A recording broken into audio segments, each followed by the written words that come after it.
Simpson. And Japan have gone absent without leave. This is Whitmore. Hall and Gale both available. It's still Whitmore. It is the Reggae Boys who take the lead. Ballchat. Greetings, football lovers. Welcome to Ballchat Podcast, a show where we review some of the week's major news in the world of football. Final day in the EPL. My name is Benton, along with the family engineer Junior, aka government name George. How you doing, sir? I feel happy. EPL is over, or is this because it's a holiday weekend? Holiday weekend, Manchester United don't have to worry about playing a qualification game in the next 3 weeks. So happy days as a Manchester United fan. Also, it's a very good day of football today for English Premier. If you're an English EPL fan, I mean the Bundesliga, the Spanish League, all of them they can learn something from the EPL. The English Premier League fanboys in the place. They don't know it's on the chat. Big up yourself, but definitely we see why the EPL is the most lucrative club league in the world of football right now. You know, relative to our domestic club league. I know the Champions League does make a stop, but EPL definitely hold its own and make a lot of money. And definitely a lot better than entertainment-wise than the other club competitions. We're gonna get into it, football family. If you joined us for the first time, you know how we do it. We have ballers and bugs at the top of the show. We're gonna highlight impressive players of the week and talk about and acknowledge those who didn't do so well. Wish them better luck next time. We're gonna get ready for the Reggaegirlz game against US at 6 p.m. and that could be a butter bruise, aka a beatdown. But we will see. We'll discuss. We'll drop the lineup as we get it, as the Reggaegirlz will be playing in CONCACAF U20 qualification tournament as they're trying to get to the FIFA U20 World Cup. We'll take a look at the men's version of this tournament that's currently going on in Argentina. The knockout stage is almost here. We'll take a look at the Bundesliga and Bayern Munich again at the Ham. And some important news coming out of the Scudetto. We'll take a look at that important news. But football family, thank you for joining us. We're going to do it, as always, Junior, Ballers of the Week. Who do you have? Ballers family, who do you have? You know, but I'll pick out any one player. But I'm going to give it to a coach. When Sean Dyche took over at Everton, it looked dark, right? The corners, it looked dark. Everybody thought Everton was on the way down. And him find a way to stay up. Now, granted, teams around him had to falter. I think Leicester faltered. I really think Leicester faltered. I really think Leeds faltered as well to make the Sean Dyche experiment be more of a success than it could have been. But I give baller to one coach today, Sean Dyche, one person today, Sean Dyche, that found a way to will Everton to stay in the Premier League, not over one game, but over a period of time. He has transformed that team and transformed the mentality of those players to one of survival, and it give room for you soon. Make sure you talk about me in a company. It give room to some players to come out there, some heroic moments. But it all started with Sean Dyche. But now give Bayern Munich no ball of the week. I'll be honest with you. I mean, they took the Bundesliga dramatically, but I have some bugs of the week to talk about first. Ain't that you know? Now give nobody else ball of the week. Yeah, and I'm not gonna, since it's your ballers, I'm not gonna take any issues with it. I'm just gonna let the Sean Dyche one slide and ignore and just keep it moving. Big up BM, big up. BM says ball of the week, Aston Villa. For going from relegation to European football next season. Yes, big up to the one, Mr. Unai Emery. Aston Villa has made it into Europa Conference playoff round. So European football next season for Leon Bailey and company. Ballers and Bugs segment, family, we highlighting the impressive players of the week and we're going to touch the unimpressive.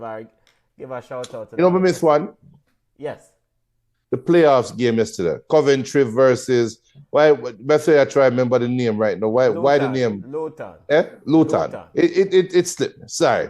But 11 great penalties in a penalty shootout.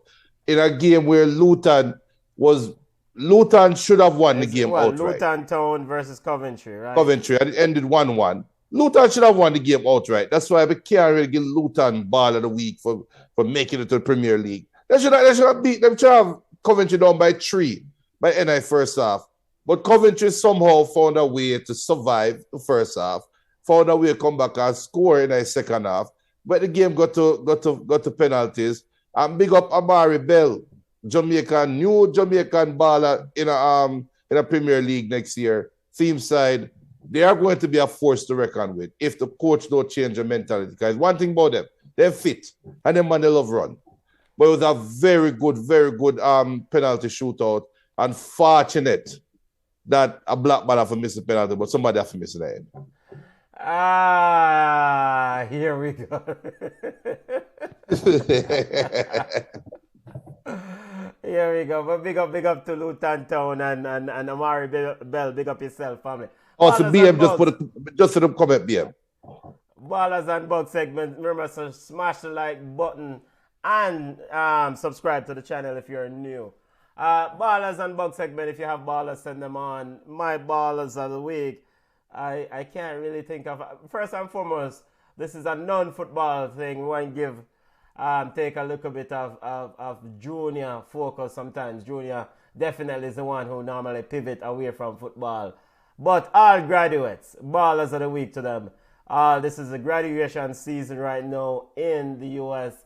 So whether you're a kid through 12, high school or middle school or college, big up yourself and big up to my graduate. Big up you. So ball of the week to all graduates as they move on to the next chapter in their lives. Ball of the week to Edward Lowen of St. Louis SC in the MLS. The youth scorer golazo against Vancouver as St. Louis SC won that game 3-1. So big up ball of the week to that youth. Very, very, very good goal. And I have to give ball of the week to Bayern Munich. Bayern Munich, Junior don't want to give them ball of the week. I don't want to give Junior doesn't want to give, but I'm going to give them ball of the week. It's akin to you have a job and you go out and do your job, and it's underappreciated sometimes. And what was Bayern Munich's job? Win the game and give yourself a chance. Leave it up to Dortmund to make a decision on whether they're going to win the game or lose the game. But Bayern Munich, baller, championship metal, went out and won the football game. Simple, no drama, yes, but at the end of the day, they won the ball game. And that led them to 11 straight trophies. Ball of the week to Bayern Munich. Big up on yourself. Junior, you can go. Bugs of the week, family. Who do you have, family? Well, my bug of the week first. And we'll talk about the Bayern Munich and elaborate more on that baller of Bayern Munich. But go ahead. Well, my bug of the week is going to go to Bayern Munich and Borussia Dortmund for failing to provide the required fireworks to make your league jump higher up the ranking pole. Bayern Munich, granted, yes, they did what they need to do yesterday. So the bug of the week is not for Bayern Munich's action yesterday. They actually, like you said, Ben, I agree with you. They showed championship metal and then went out there and did what they needed to do, right? But where the hell was this for the whole year? How many coaches they had to go through? Then we hear Oliver Kahn and Saliham Abavic over 1 year. Ball of the year. This is bug of the week. Them fire Oliver Kahn and Saliham Abavic after winning their 11th straight Bundesliga title. You fire Oliver Kahn and Saliham before the man them won the title, which tells me that there is something going on. There is some discard in Bayern Munich. You for idiot for Borussia Dortmund.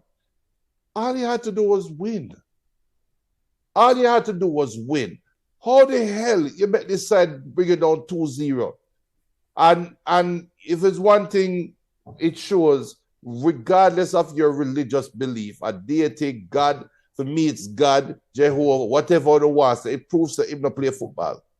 Because the way how this season was going, it was hands down Arsenal and Borussia Dortmund's year.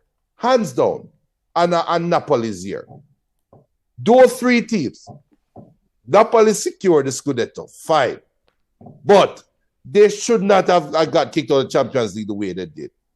Borussia Dortmund, you cannot. The Sebastian Haller story is so good. And for you to come up and miss a penalty, Mr. Arena, I don't care. Bug of the week, you should have missed a penalty, boss. Look at nobody wants to. I'm sorry, no, it's a bug of the week. Why the roughie?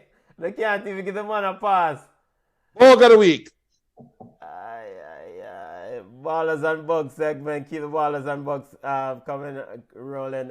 We just got the starting 11 for the Reggaegirlz versus US Women's National Team U20 tournament. CONCACAF U20 will put up that starting 11. Game is kicking off in 45 minutes. Coach Hugh Bradford and the Reggaegirlz have a tough task ahead of them. So good luck. We'll put the starting 11 up in a few minutes. We'll put it up. Bugs of the week. Bugs of the week. And Bug, just the JF, you coach Hugh Bradford and the JFF particular. And I know this is probably, again, we've said the same thing over and over, similar things. And the issue here, the Reggaegirlz played Canada in the first group game in this tournament. The U20 Reggaegirlz played Canada. The top three teams in this tournament go on to the U20 World Cup, FIFA U20 Women's World Cup. And the Reggaegirlz were unprepared. Unprepared. And what I mean by unprepared, basic technical issues, lack of fitness was clearly evident. And so I can't beat them. I won't criticize young players, but I will say that the coach, Hugh Bradford, and the JFF are sending youth them with baskets for carry water. That is an utter failure on the administrator's part. You cannot roll out to a tournament where your team is unprepared, out of shape, and not ready to compete. So, Bugs of the Week are Bug of the Week to the JFF, the coaching staff, Hugh Bradford, and for the U20 Women's CONCACAF qualifiers. And Bug of the Week from BM to Big Sam. Junior, I notice you easily squeeze past Big Sam and don't give him a Bug of the Week. Last week you see a Big Sam for the bug. This week, what happened, Junior? What happened this week is bug for you? Reality set in. I mean, Leeds not good.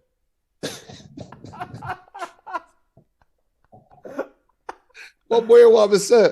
Junior, turn on by your camera. Your camera drop, but we can't hear you. Leeds not good. What more you want me to say? See there? The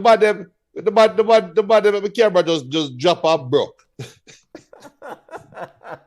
No, but it was just some Bug of the Week to Sam Allardyce. We're going to put up the starting 11 quickly. Oh, I found it. Huh? 1 second, I'll fix my camera. Yeah, for the Reggaegirlz starting 11, getting ready to play against US in about 42 minutes. Reggaegirlz coach Hugh Bradford going with Captain Brooks. Akila Johnson. We have Butts. Big up to the family. Big up to the Butts family. Big up on herself. Lewis, Avery Johnson, Powell, Chanel Buckley, Bala, Maya Rangdahandan, Van Zanten, sister of senior Reggaegirlz Kiki Van Zanten, Richards, and Atkinson round out the Reggaegirlz starting 11 for the upcoming game against the US. Junior, Canada just last check, Canada was beating the brakes off Panama in this other group encounter. I think it was 5-0. Reggaegirlz need something from this game. Benton. For the record, Benton. Yes. For the record, we don't work for ESPN. We don't work for any public trading company. We don't work for any organization or corporation that has to maintain a status quo, right? What the Bucks said you tell me say they want what they want from America? What you really want me to know you start telling upon TV Jamaica want from what Jamaica want from America is a lesson in football management. And we're not get that in the next 90 minutes. What we're going to get in the next 90 minutes is a reminder of the gap, the great space in quality and development, not talent. We're not going to be reminded. We're going to be reminded of the great depth of space in preparation.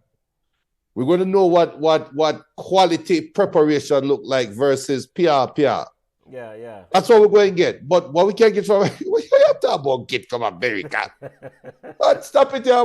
I told you guys coming to the tournament. But go ahead. Some of us always say the ball is round. Just to remind listeners, starting 11 for the Reggaegirlz versus USA game kicking off in 40 minutes. Leah Brooks, Captain Leah Brooks, Akila Johnson, Nigeria Lewis, Destiny Powell, Nigeria Butts, Maya Ranja Handan, Chanel Buckley, Natalia Atkinson, Avery Johnson, Amelia Van Zanten, Davia Richards. Round out the Reggaegirlz starting 11 coach Hugh Bradford. Coach for the USWNT U20 team. Since we are here on Balance Show, we're just going to highlight their starting 11 for Tracy Kevins, Valentina Amarella, Tessa Della Rose, Ella Emery, Savannah King, Bala, Jasmine Aki, Leah Kellini, Lauren Martino, Maggie Kegel, Sophia Cook, Anika Gamero, and Madeline Deline. So that's it for the starting 11. Reggaegirlz versus Team USA at 6 p.m. All right, continuing our football roundup. Let's go to final day in the EPL Junior. Promo are relegated. It's official. Leicester City leads Southampton. Southampton already selected a new manager. Junior, Leicester City, EPL winners in 2015-2016. Jamie Vardy and company now find themselves in a championship. Yeah, 7 years in, it was coming.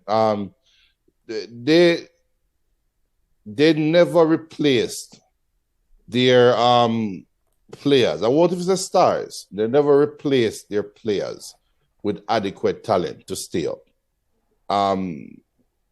Unfortunately, when the owner died in that catastrophic helicopter crash.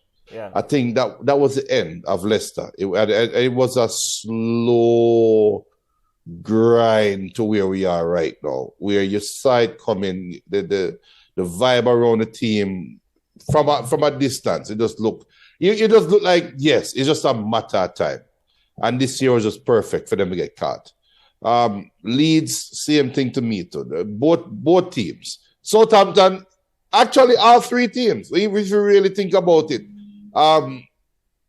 Southampton always have been Liverpool B team, but it's from the talent pool dry up, Liverpool stop rate them.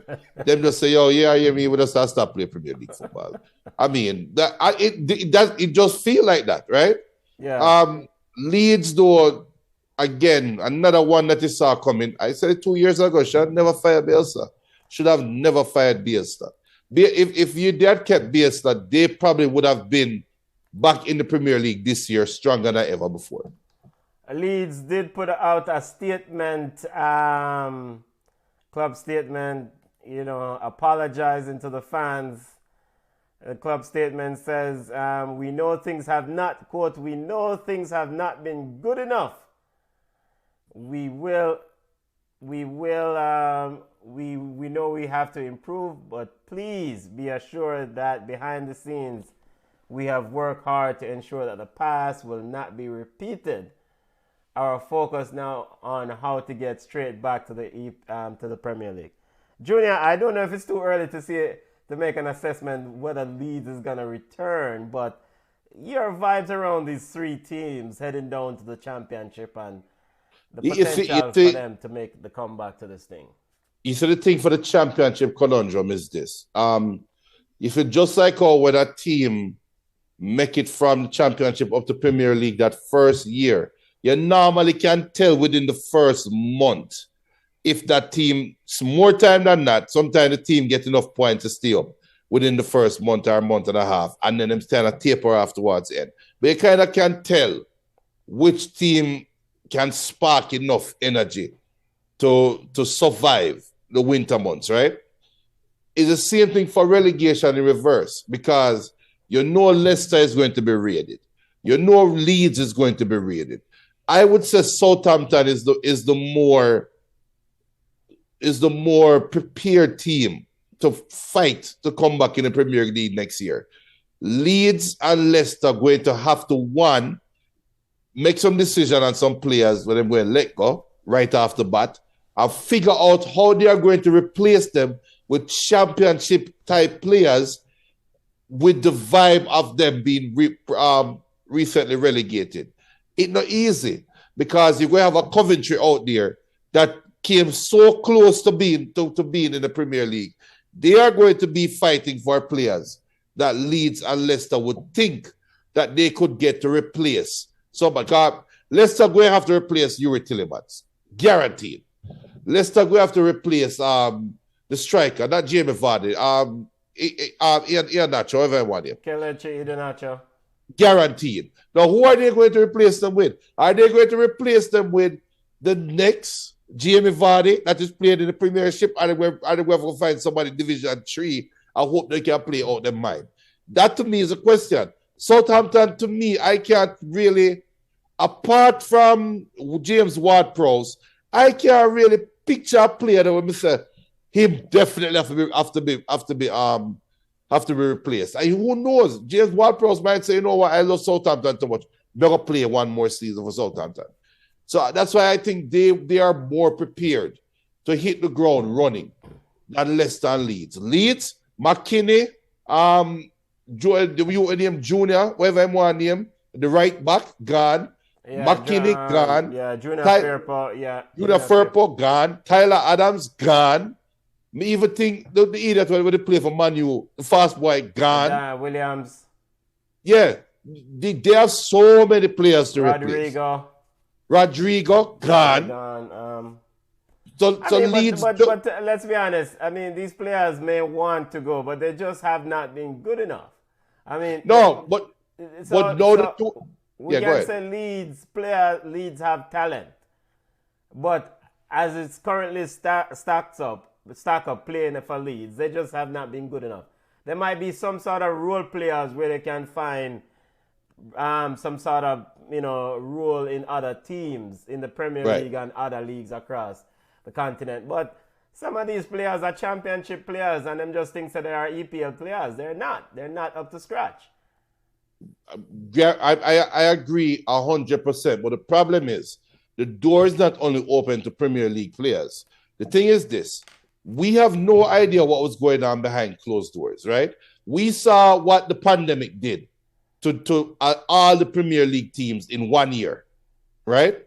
We saw what not having a Premier League box office did to most of these clubs on the top. Yeah, it's gonna be right. Yeah. So we have no idea what Leeds committed to for next year, So if Leeds committed to certain contracts next year in the executive office or whatever, they'll have to find that money somehow for pay off their money. And that money is going to come out the field. So yes, half of these players might not be Premier League worthy, but they are Championship worthy. Yeah. Coventry might come in and say, yo, they get a ball, yeah, you just give me 10 million and go on with him. Because Leeds might have to fund some commitments that they have made for the next year or two that them cannot fund with Premiership with Championship money. Championship money. That. So them are things to really think about. Yeah. From a financial perspective, getting relegated, clubs have to navigate the new landscape now, because you have contracts that you have to honor, and you have to figure out how to find some money to honor those contracts. Of course, you go into championship, the amount of money is a big drop off. Big drop off, you know. And BM says El Loco was the heart and soul of Leeds. Big mistake getting rid of him. And I am wrong, because I agreed with the sacking when they did sack him, but I definitely see the other side of that argument now, because even if they have been relegated with him when he was struggling to get results, you know, one could envision they probably would have been back, like you said, Junior, this season if they were relegated last year, because he would have figured out a way to scout talent and etc. to bring in. Junior, a bit of also teams that are coming up are the standing. Before we get to teams that are coming up, of course, Man City winners of the EPL, Arsenal, Man United, Newcastle round out the top four. Liverpool in a Europa League spot, along with Brighton, Aston Villa into the champion conference, the conference playoff, and Spurs. Spurs, no European football. Junior, top 8.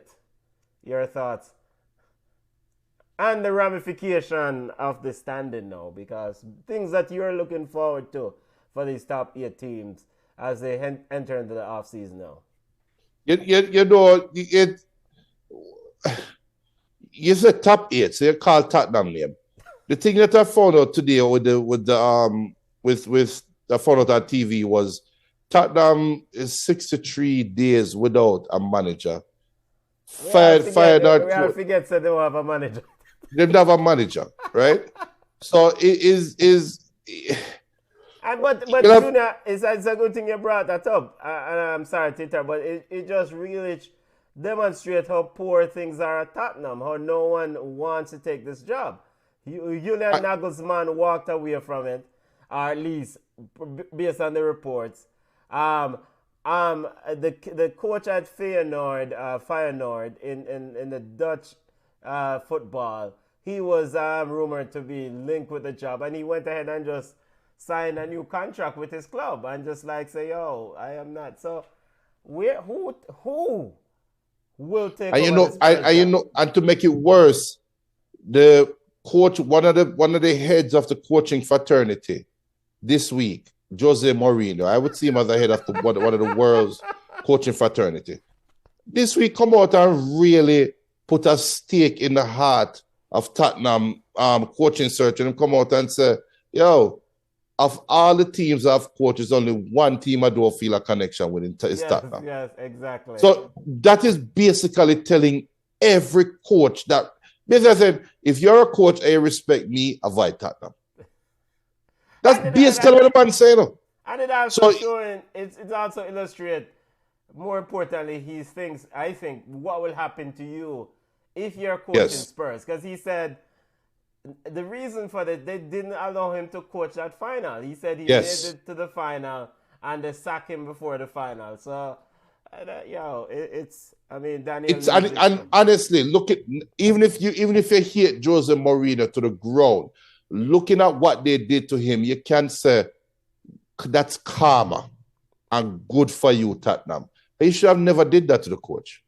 So when they did that at that time when Levy and Jose was going at it with each other, you had the opportunity to take the high road. You had the opportunity to be more professional in this case, and you went opposite road. Now it's coming back and bite you. So that was side. So that's a Tottenham problem.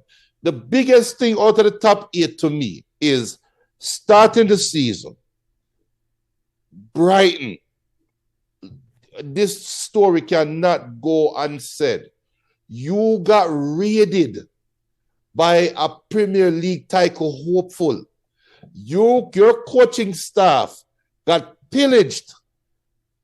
And it's almost like you said a Trojan horse virus over there. I have never seen anything like this in my life. I never seen it. I would have to dig deep to find a sports story that says a team lost its leader to a bigger side. I end up finishing 3 or 4 times better than the bigger side. That to me better Actually, than six. Well, yeah, 3 times 2.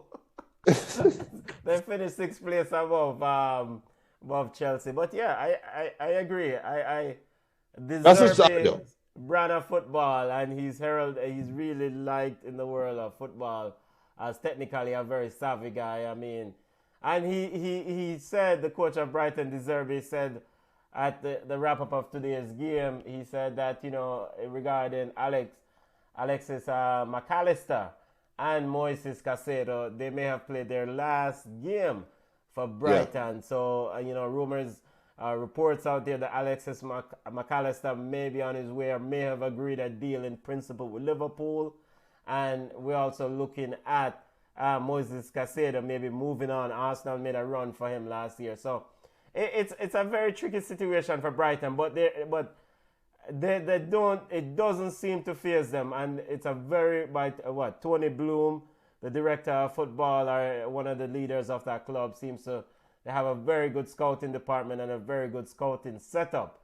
So they seem to scout coaches well and scout players well, because in this current season, I mean, you have Encensio and Mitoma has excellent standout players for them.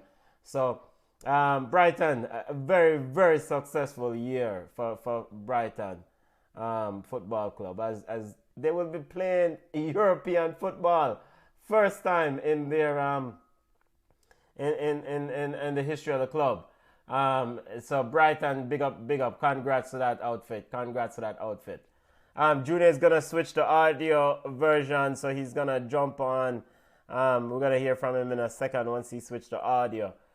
But just continuing our EPL roundup, just taking a look at the standing and some of the ramifications and the fallout from this season's poor play. We'll take a look at Chelsea.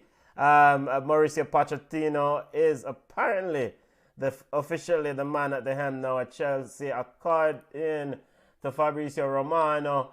Fabrizio Romano tweeted out, quote, Mauricio Pochettino has finally signed the contract as new Chelsea head coach after verbal agreement reached 2 weeks ago. Official statement ready. He's starting his job as Chelsea manager next week. Contract will be valid until 2026.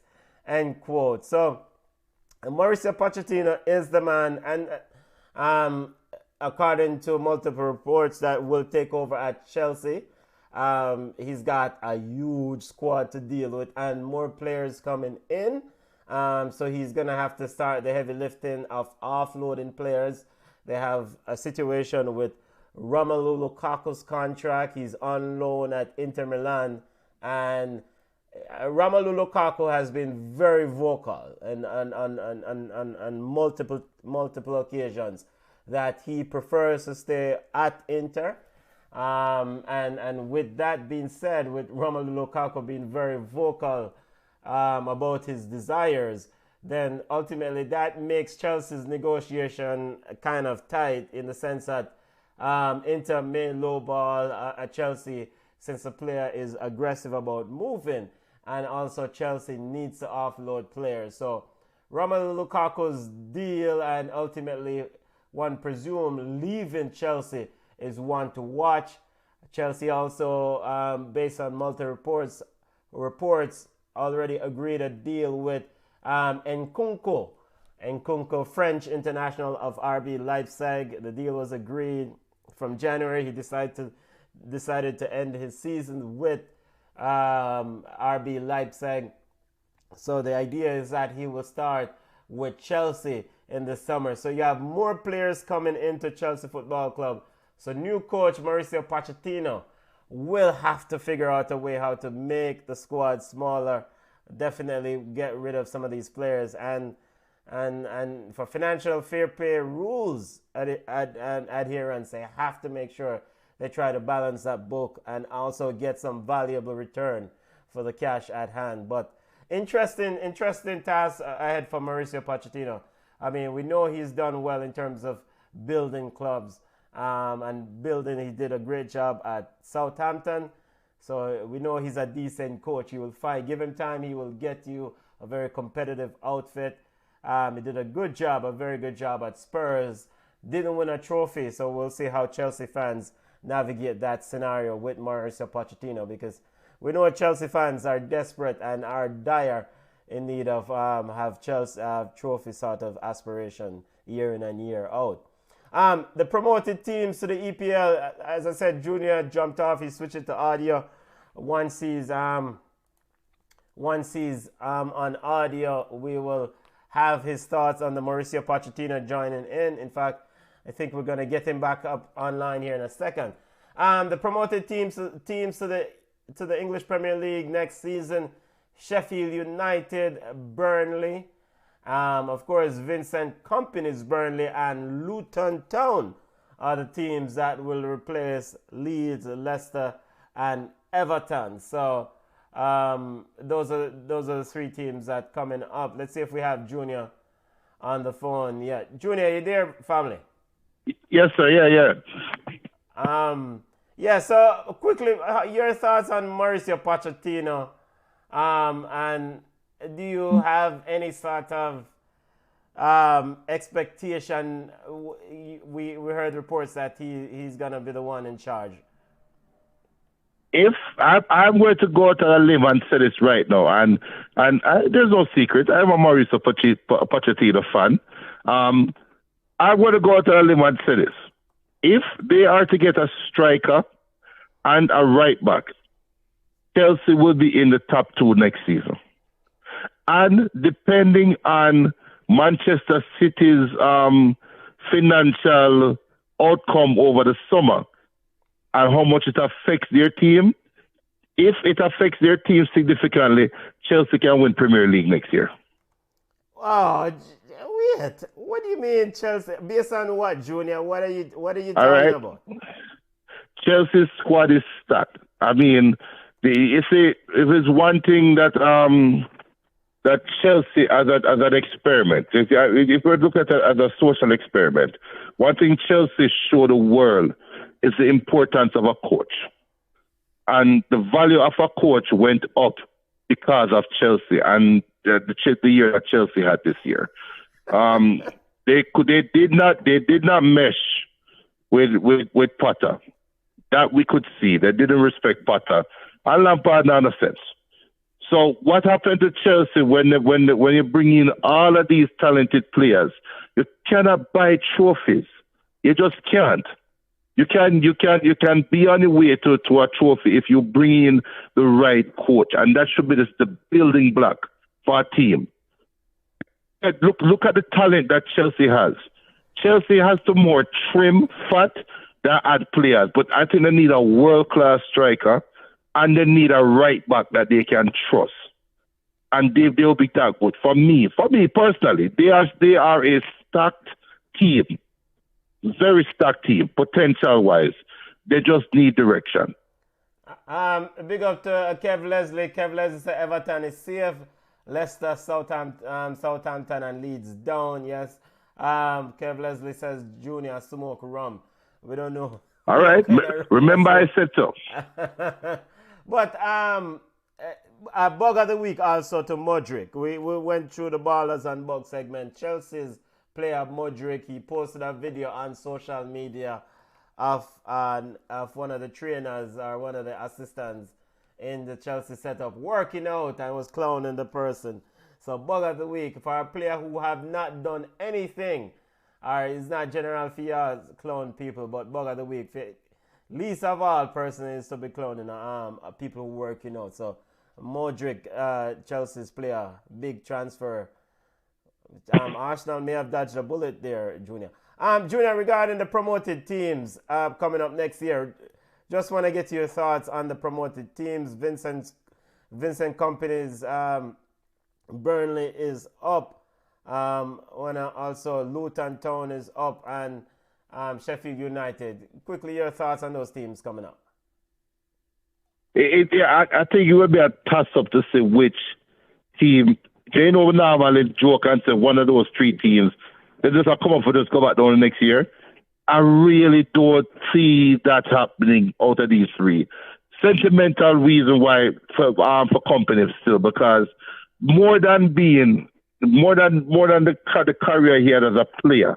I'm not saying Benton.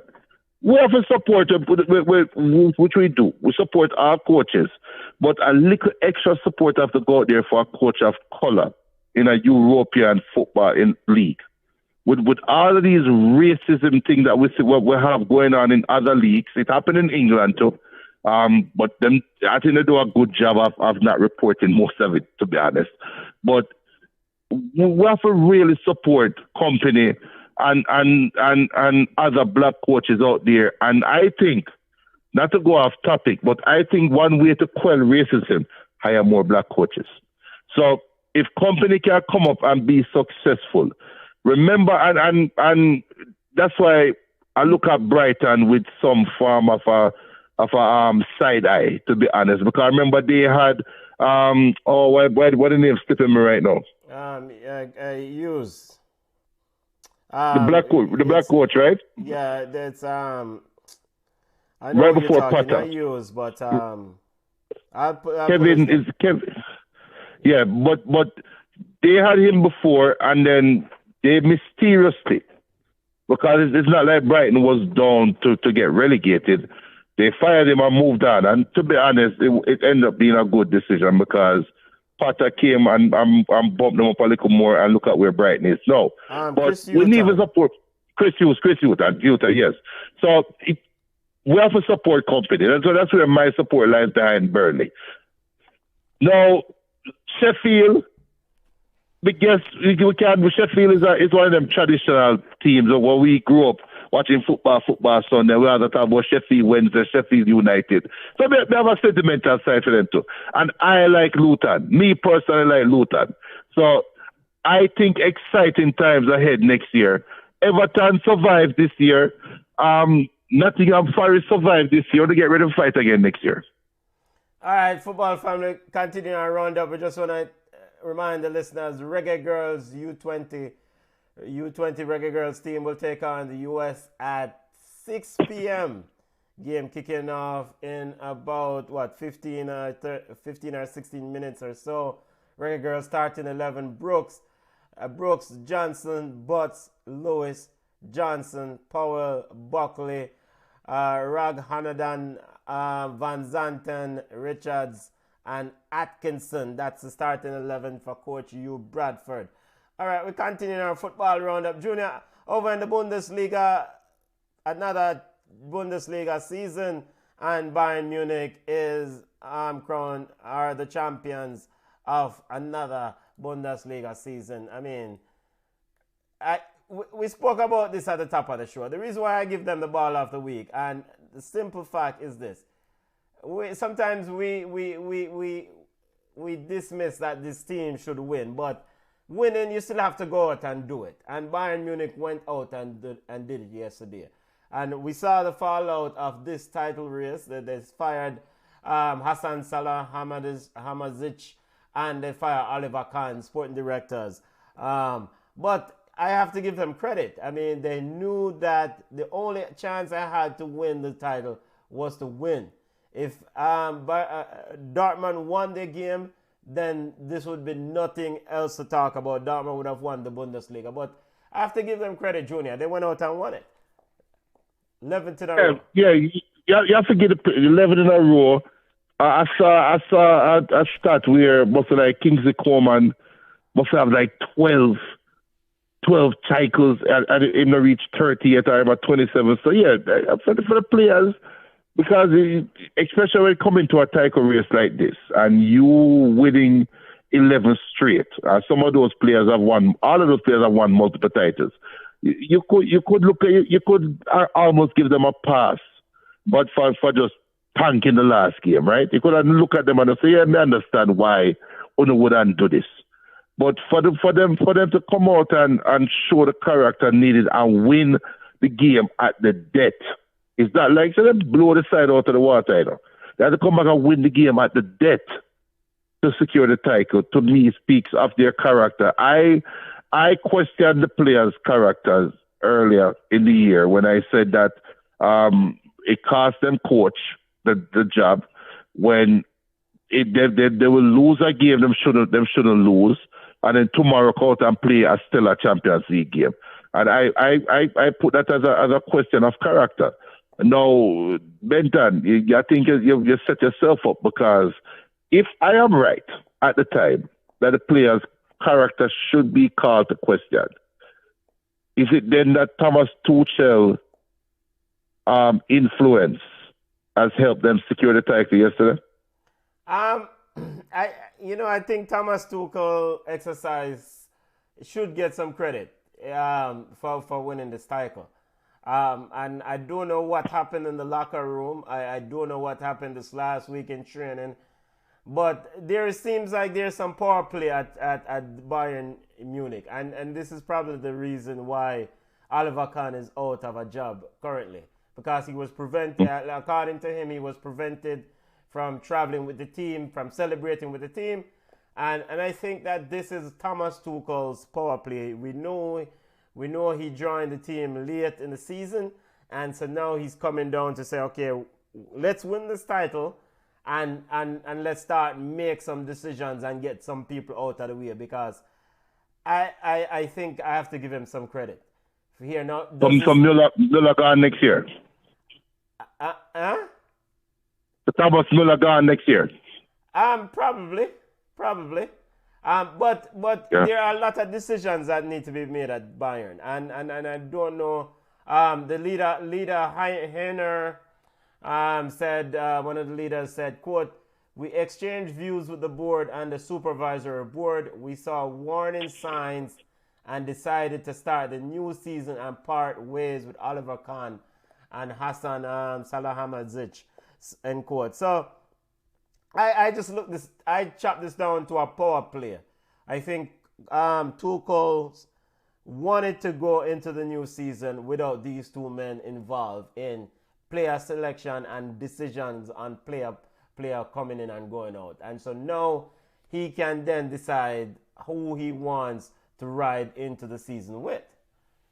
Right.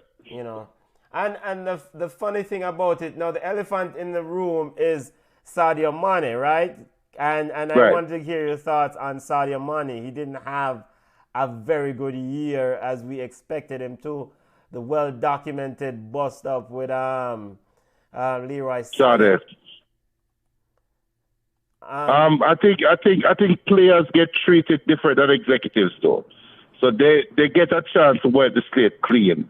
In the exit interview, I expect Mane to sit down with Tuchel and probably lay it all out on the table. I mean, what other options are out there realistically for Sadio Mane right now, professionally? Juventus, AC Milan. I can give you some teams out there that people will definitely love to bring him in for his services, right? But then also for Thomas Tuchel position, would he rather have it Mane if he had to choose between Mane and Sané? Would he choose Mane or would he choose Sané over Mane? I don't think so, unless there's a German bias there. So I think there's going to be an opportunity to wipe the slate clean. I think Mane is going to be given an opportunity to say, do you want to be here? I expect Mane to probably say yes. And they might say, all right, wipe the slate clean, we'll start over. And that's what I think will be the end to the Mane saga. Because the fan in me can see Mane wearing an AC Milan jersey next year. Yeah, because so the curiosity for me is Bayern Munich genuinely needs a striker, right? A true number 9. And so this is right. where your thoughts on whether Harry Kane ultimately will be a Bayern Munich player come this summer. Because, no. And the reason why I want to follow up on that, because, what's his face? Nagelsmann had Mane going down the middle for a minute when he was in charge. Tuchel tried different scenarios with Sadio Mane, but they really never replaced Robert Lewandowski. And it's well documented, and they've said it, the higher ups, that we need to go get a number 9.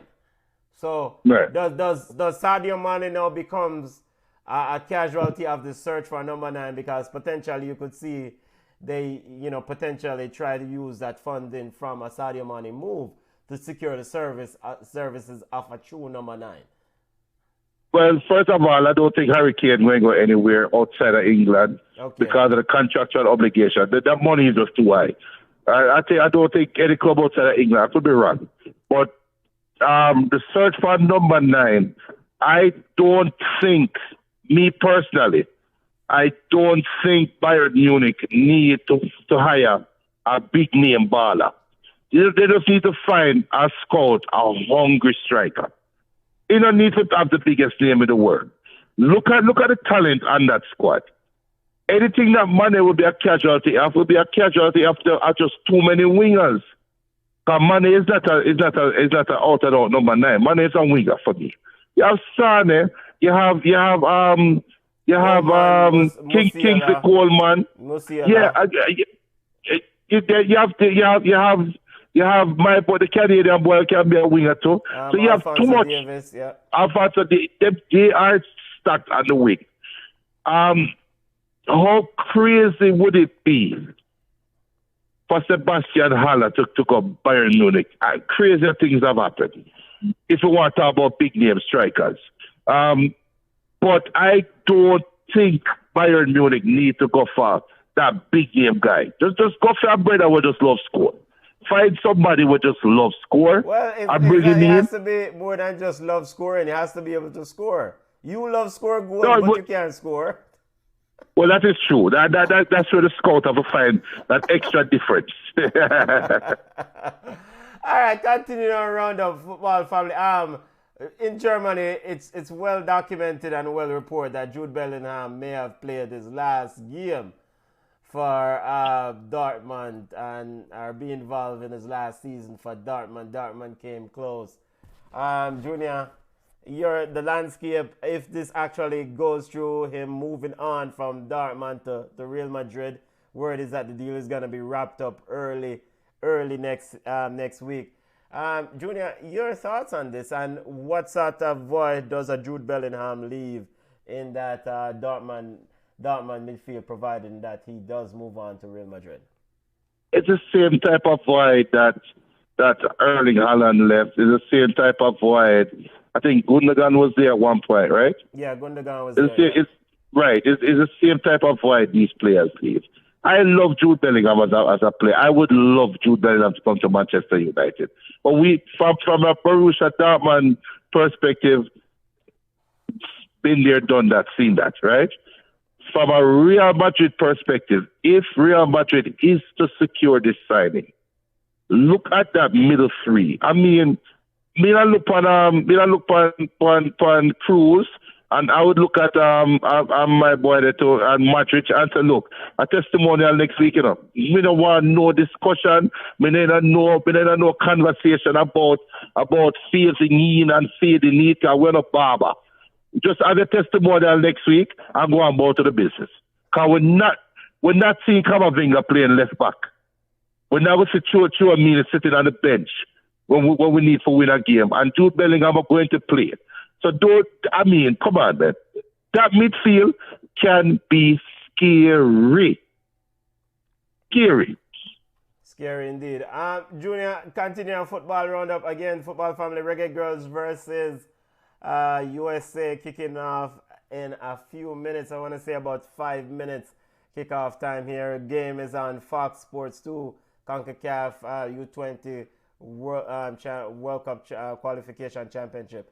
One of the big news this week, Luciano Spalletti. There are reports that Luciano Spalletti is on his way out. He's parting ways at Napoli.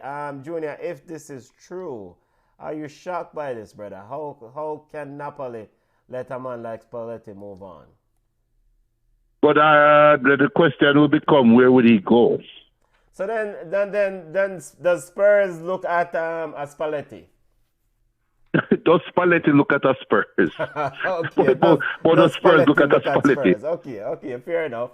Can I question that? Does PSG have a manager? Yes, my apologies. Does Luciano Spalletti answer the phone if Daniel Levy and Spurs call? Does PSG have a manager? I don't think Christopher Gattier will remain in charge. He seems committed to staying at PSG, but I'm not sure he will remain in the man at PSG. Spalletti going to go switch from Italian to French. And then for Napoli, now does Victor Osimhen move on? And where do you see him going? Luciano Spalletti walks lyrically about him. Evidently, a wonderful season for Big Victor. Reports that Antonio Conte and Luis Enrique could be the potential replacement for one Mr. Luciano Spalletti at Napoli. Yeah. For the Osimhen question, Osimhen can go wherever he wants to go, right? Everybody would jump on to Bayern Munich. I don't think Germany fit him personally, to be honest with you. But he can go wherever he wants to go to. I can't even see Barcelona come back yet. No, you're going to ask the question, where would they find the money? They just pull a lever. Don't they have Robert Lewandowski? No, Lewandowski struggle to score a goal at the end of the season. If you have a chance to move on from Lewandowski and bring up Victor Osimhen, you go for Victor. Okay. But this is Spain, so and Victor is black, so I don't know. And speaking of Barcelona, does Ansu Fati goes Junior? He should go, but you see, because of his Spanish heritage, it's hard because you believe in the pinnacle of your country's. You believe in the gem of your country's football crown, right? So I can't see him willingly leaving, but for his career to go where it needs to go, he needs to leave. We have Reggaegirlz versus US women's team U20 game coming up in a minute or so. Nice, beautiful skies in the Dominican Republic. Beautiful. You know what? I might just stay on and leave the stream and do a small watch along for this Reggaegirlz game until the score get to 3 or 4. All right, sir. So I'll watch the first 10 minutes. But before I let you go, Junior, I want to get your thoughts on the men's U20 World Cup currently taking place. Any team that stood out and who you think going to win this thing, family? Well, I don't know. I'm going to leave it up to you for leading me along because it is. I don't know. I don't know better.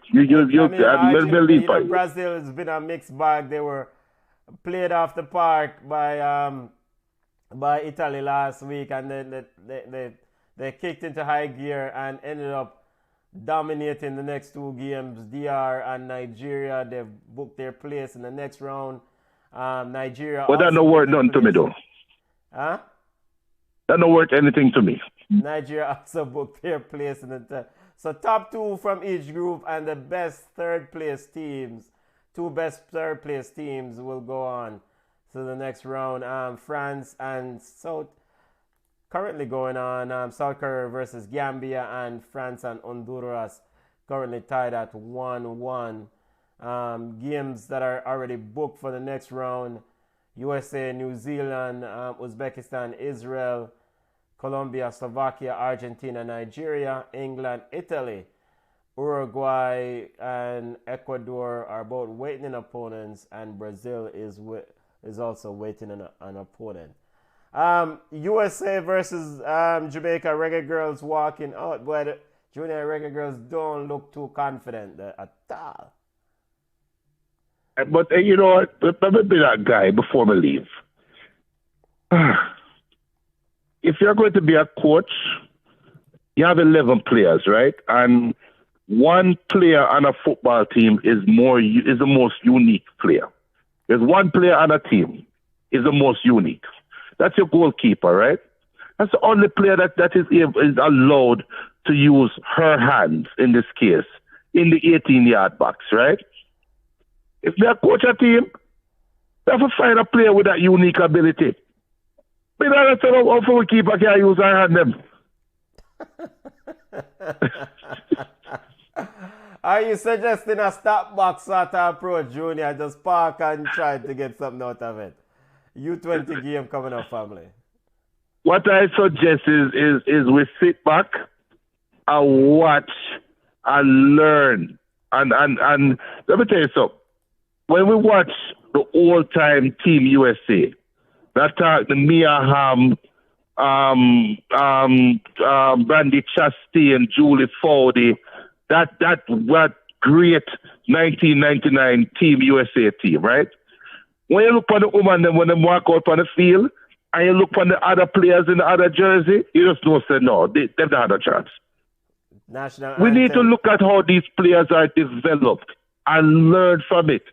To have a successful team is more than just rolling a ball out in a big left field and sort of go out and kick the ball out in one another.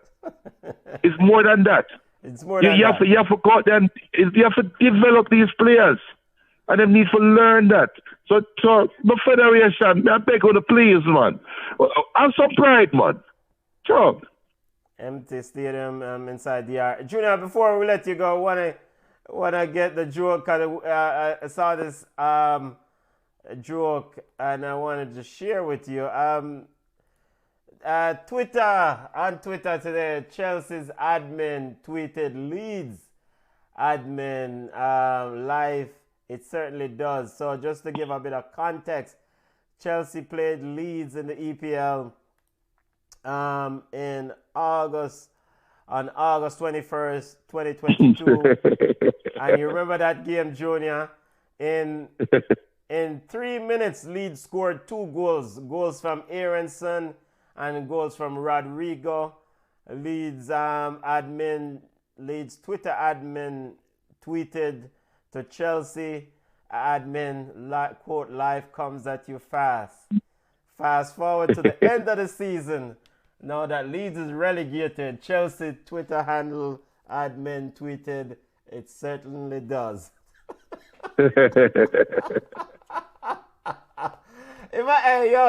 Chelsea admin don't have no shame. The season they had, and they are throwing dirt at people. But you know, the EPL Twitter admins can have a show all by themselves, you know. Yes. Because they don't rub to throw dirt at each other, man. Yes, exactly. Exactly. All right, engineer. I'm football family. I saw quite a few of you. I noticed quite a few are online watching the stream. We're going to just watch this Jamaican game for a look of it and see how it goes. That's a wrap for this week's football roundup. Those of you who want to take part in the show and get any thoughts on this game between the Reggaegirlz and the U.S. Women's National US U20 team, Captain Leah Brooks for the Reggaegirlz at the coin toss with the captain of the U.S. Women's team. Junior, final score prediction before you take for yourself. USA 9, Jamaica 0. Starting lineup look over family. Later. Starting lineup for Coach Hugh Bradford of the Reggae of Jamaica. Coach Hugh Bradford going with Leah Brooks in goal. Captain Leah Brooks. Then you have Akila Johnson, Najeri Lewis, Destiny Powell, Najeri Butts, Maya Ragahanadan, Chanel Buckley, Bala, Natalia Atkinson, Avery Johnson, Amelia Van Zanten, Davia Richards round out Hugh Bradford starting 11. For Coach Tracy Kevin starting 11 for the U.S. Women's National Team, U20 team, Valentina Amaral, Tessa Dela Rose, Ella Emery, Savannah King, Bala, Jasmine Aki, Leah Klenke, Lauren Martino, Maggie Cagle, Sophia Cook, Onyeka Gamero, and Madeline Darlin.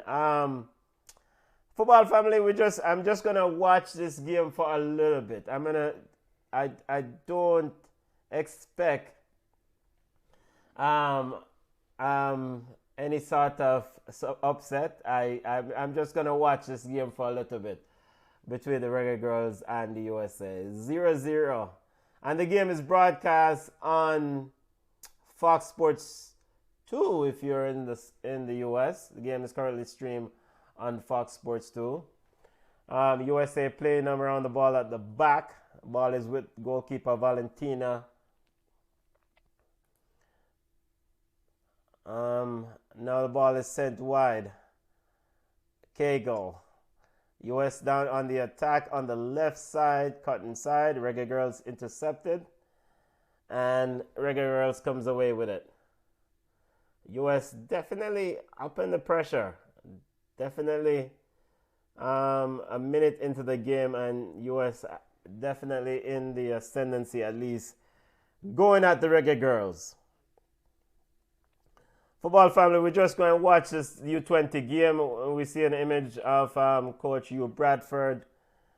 I don't know if he's shouting instructions to the Reggaegirlz or not, but we have an image there of Coach Hugh Bradford, coach of the Reggaegirlz, on the sideline talking to his coaching staff, I think. Ball sent long, throw into the US team inside their own half. US versus Jamaica U20. Reggaegirlz with a recovery deep into the US half. Picks up by Atkinson. Tiny. Ball is sent wide. Shot from the Reggaegirlz. Blocked off by the US. US definitely crowding the ball when they lose it.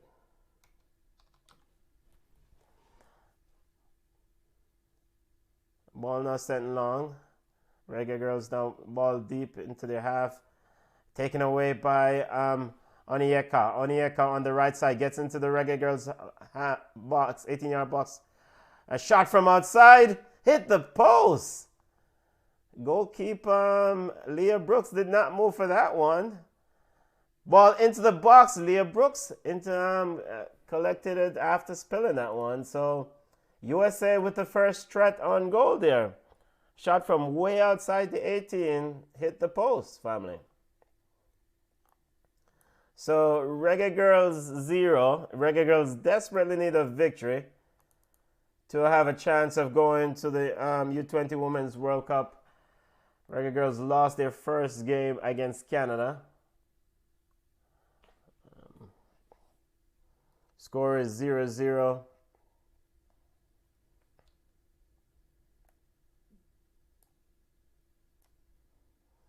And Canada defeated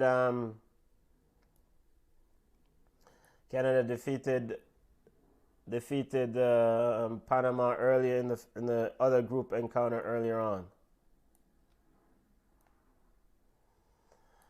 Reggaegirlz setting up in a defensive shape, trying to put some pressure on the ball.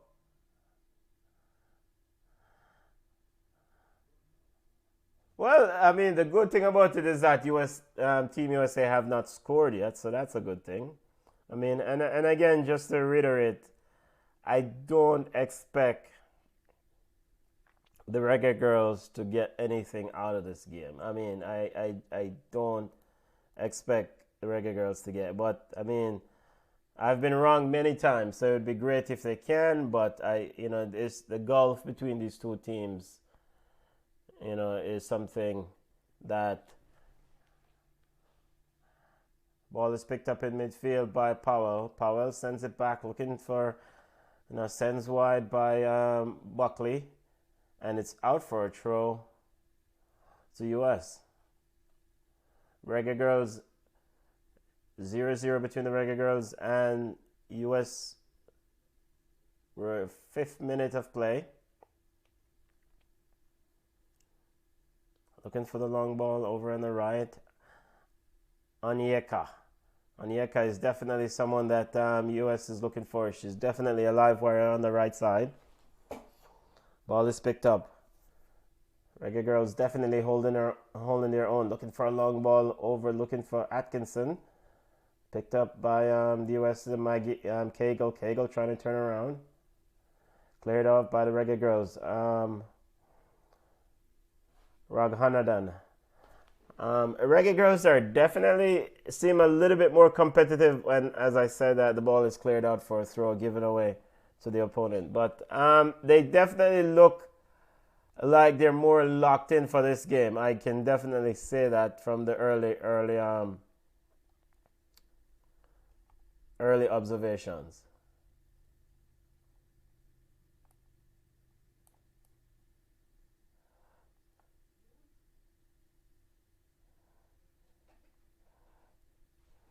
Ball into the box.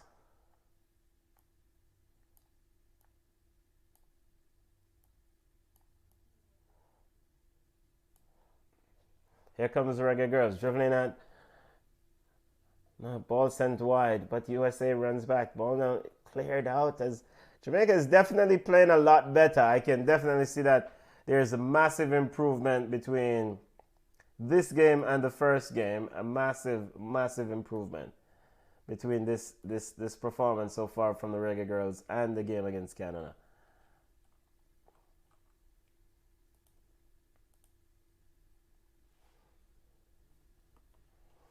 Ball is with the Reggaegirlz, turned inside, looking for, picked up by US team.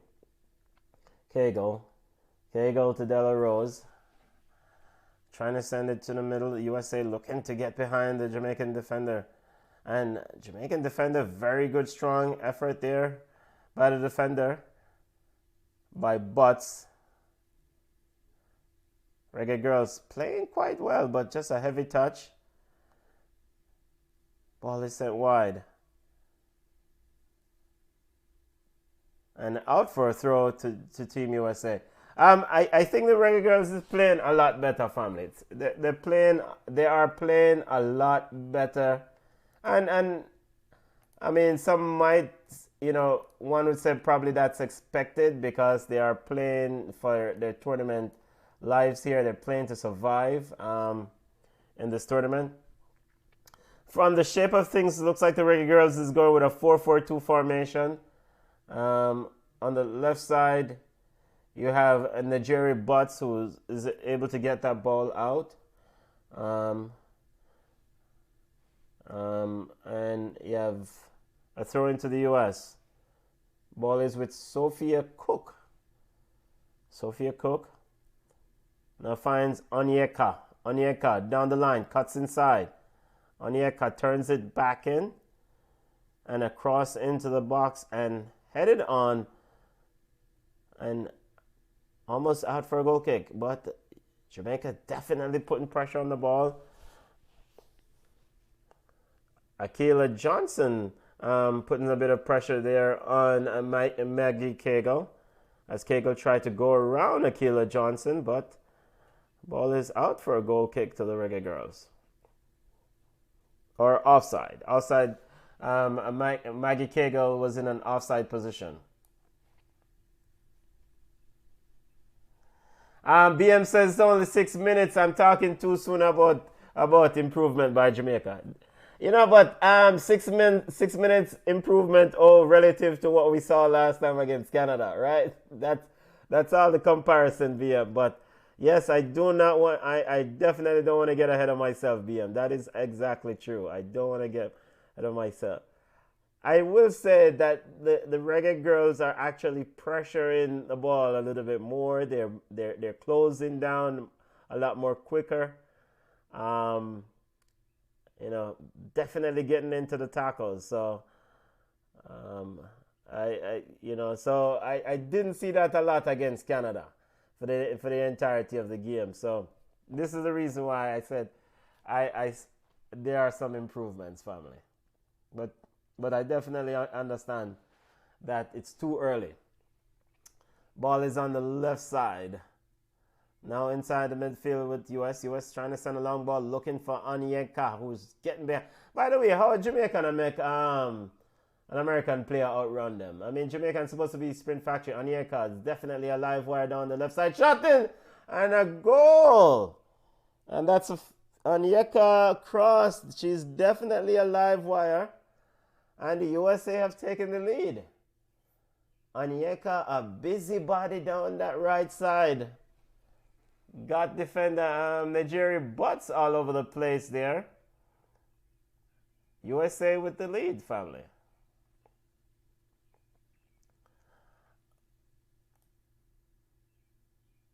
And she's definitely, I mean, if you look at her one-on-one display, when you look at her one-on-one display, Gamero and Onyeka Gamero, she's definitely one who is willing to take the player on. And the left back, Nigeri Butts, is in for a very, very long afternoon if this keeps going, because the US are feeding Onyeka Gamero, and she has no apprehension to taking on the player. So US 1, Reggaegirlz 0. Like I said, we just run the watch along until if the score get too far out of hand.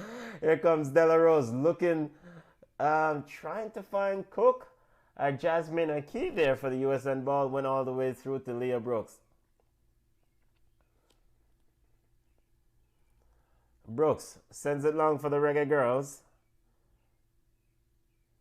CONCACAF U20 women's action. Chance to qualify for the FIFA U20 Women's World Cup.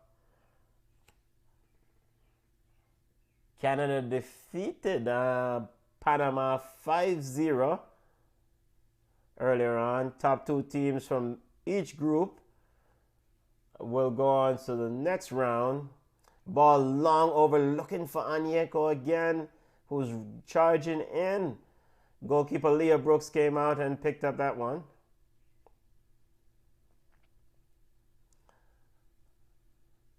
Reggaegirlz cannot get on the ball. I mean, there's a lot and a foul there called on USA's player. I think that's Dela Rose with the foul. Or Leah Klenke with the foul. We're seeing an image of Coach Hugh Bradford telling the girls to spread the play wide. Reggaegirlz have a free kick inside the center circle.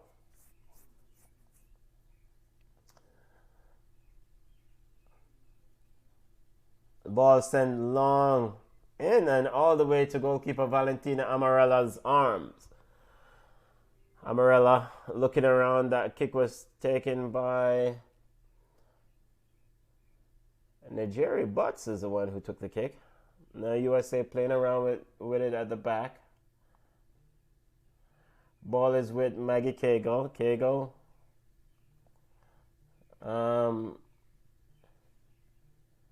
Ella Emery picking the ball up, and the ball now sends back to Valentina Amaral.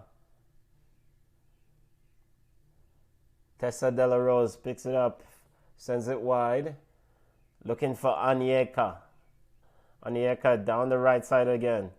Gamera walks around Nigeri Butts, and Nigeri Butts fouled her there. And no, that's not Butts this time.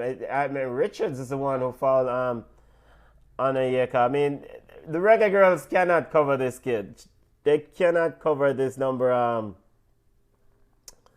17 for Team USA, Onyeka Gamero.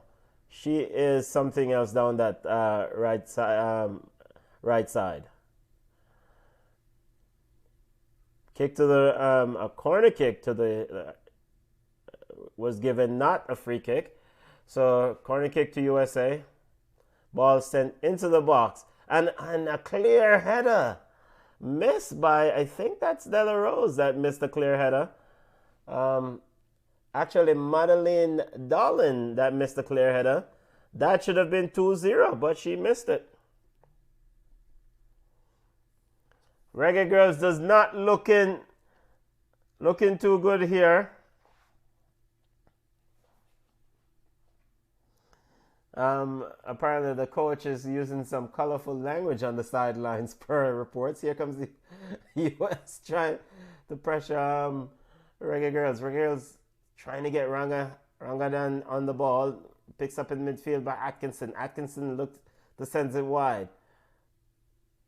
Reggaegirlz going at Maggie Cagle broken up by Amiri. Reggaegirlz now into the box. A shot. A tame effort and into the arms of Valentina Amaral.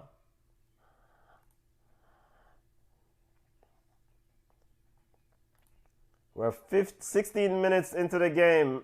Reggaegirlz down.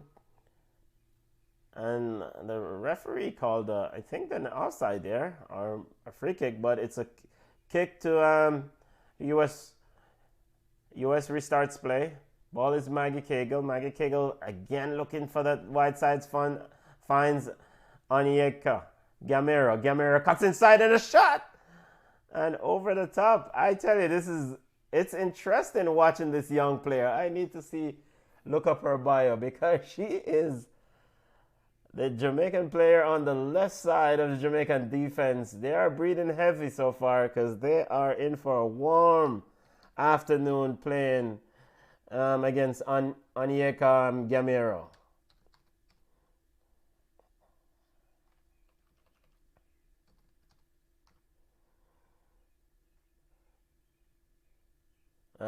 Very, very lively player. She's out of California. I'm trying to see how old she is.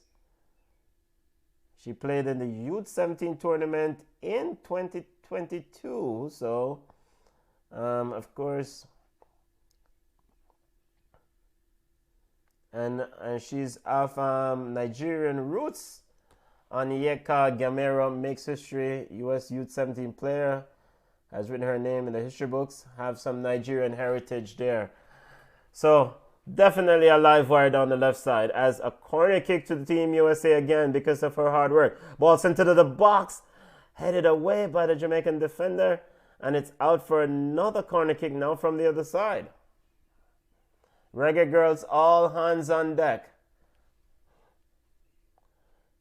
Corner kick to Team USA. Reggaegirlz down. Sophia Cook is getting ready to put the ball in play for USA. Cook. Now referee's walking over.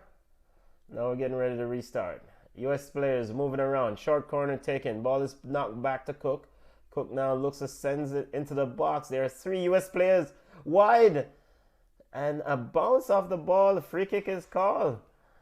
But there were 3 US players there. Free kick is called as Ella Emery knocked over Devia Richards. And one would say Devia is went over a little bit too easily there. Kick to the Reggaegirlz. Ball sent long. Headed out by Tessa Della Rose out for a throw. Throw into the Reggaegirlz. Akila Johnson getting ready to restart play. USA are very quick to the ball as the return pass to Akila Johnson from the throw-in was short. US players were very quick to crash. But I think that's Lauren Martino was quick on the ball. The ball ricocheted out for a throw into the Reggaegirlz. Ball headed back by the USA. Tall player. But Jamaica definitely battling in midfield. But referee no foul call there. Definitely a lot. But as Atkinson standing on the ball trying to see off 3 American defenders. But unfortunately couldn't. Destiny Powell tried to see off some ball is now with Onyeka. Onyeka picks the ball up in middle. Turns it wide looking for her teammate, and her teammate misjudged the pass and out for a throw. So the coaching as Onyeka tried to find Maggie Cagle. Any coaching report would have said that Onyeka Gamero is the live wire as US into the box. US with a chance to go to and a bundled over. US players looking at the referee maybe for a PK there, but no dice. Referee says no. Play on. Speaking of the coaching report, our coaching plan, and I think that most everyone would say that Onyeka Gamero is the live wire for the US team, and we need if you want to beat them, you have to shut them down. Here comes the US again. Ball is sent wide. US player into the box, sent in, punched away by Leah Brooks. Jamaica, Rangadan trying to get it out, finally got it out. Now ball is, Jamaican player picks it up into open field. 1 against 2, sends it wide, good ball. The Jamaican player running in, just couldn't get the hold on it. Very good play there from the Reggaegirlz. Just couldn't get the final. But a very, very good play there. Chanel Buckley running from deep and giving her teammates some support. USA comes at the attack again, down the left side. And a shot or a cross, but straight to goalkeeper Leah Brooks.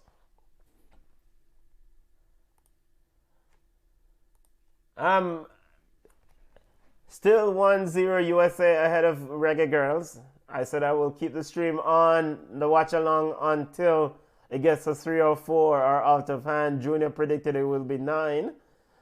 Based on what's going on so far, I don't think we're going to have that sort of score, but we'll see. And the reason why we think that there's a gulf, well, not just there's a gulf, the reason why we expect the US to win this game, I mean, of course, US is the standard bearer for women's football in this region. The preparation is immense. Ball sent to the box. The US is on the attack. Reggaegirlz holding as a shepherd outside from Nigeria Butts saw the defender, saw the ball out, and it's out for a goal kick. The reason why we expect US to win this game is that US is dominant in the space.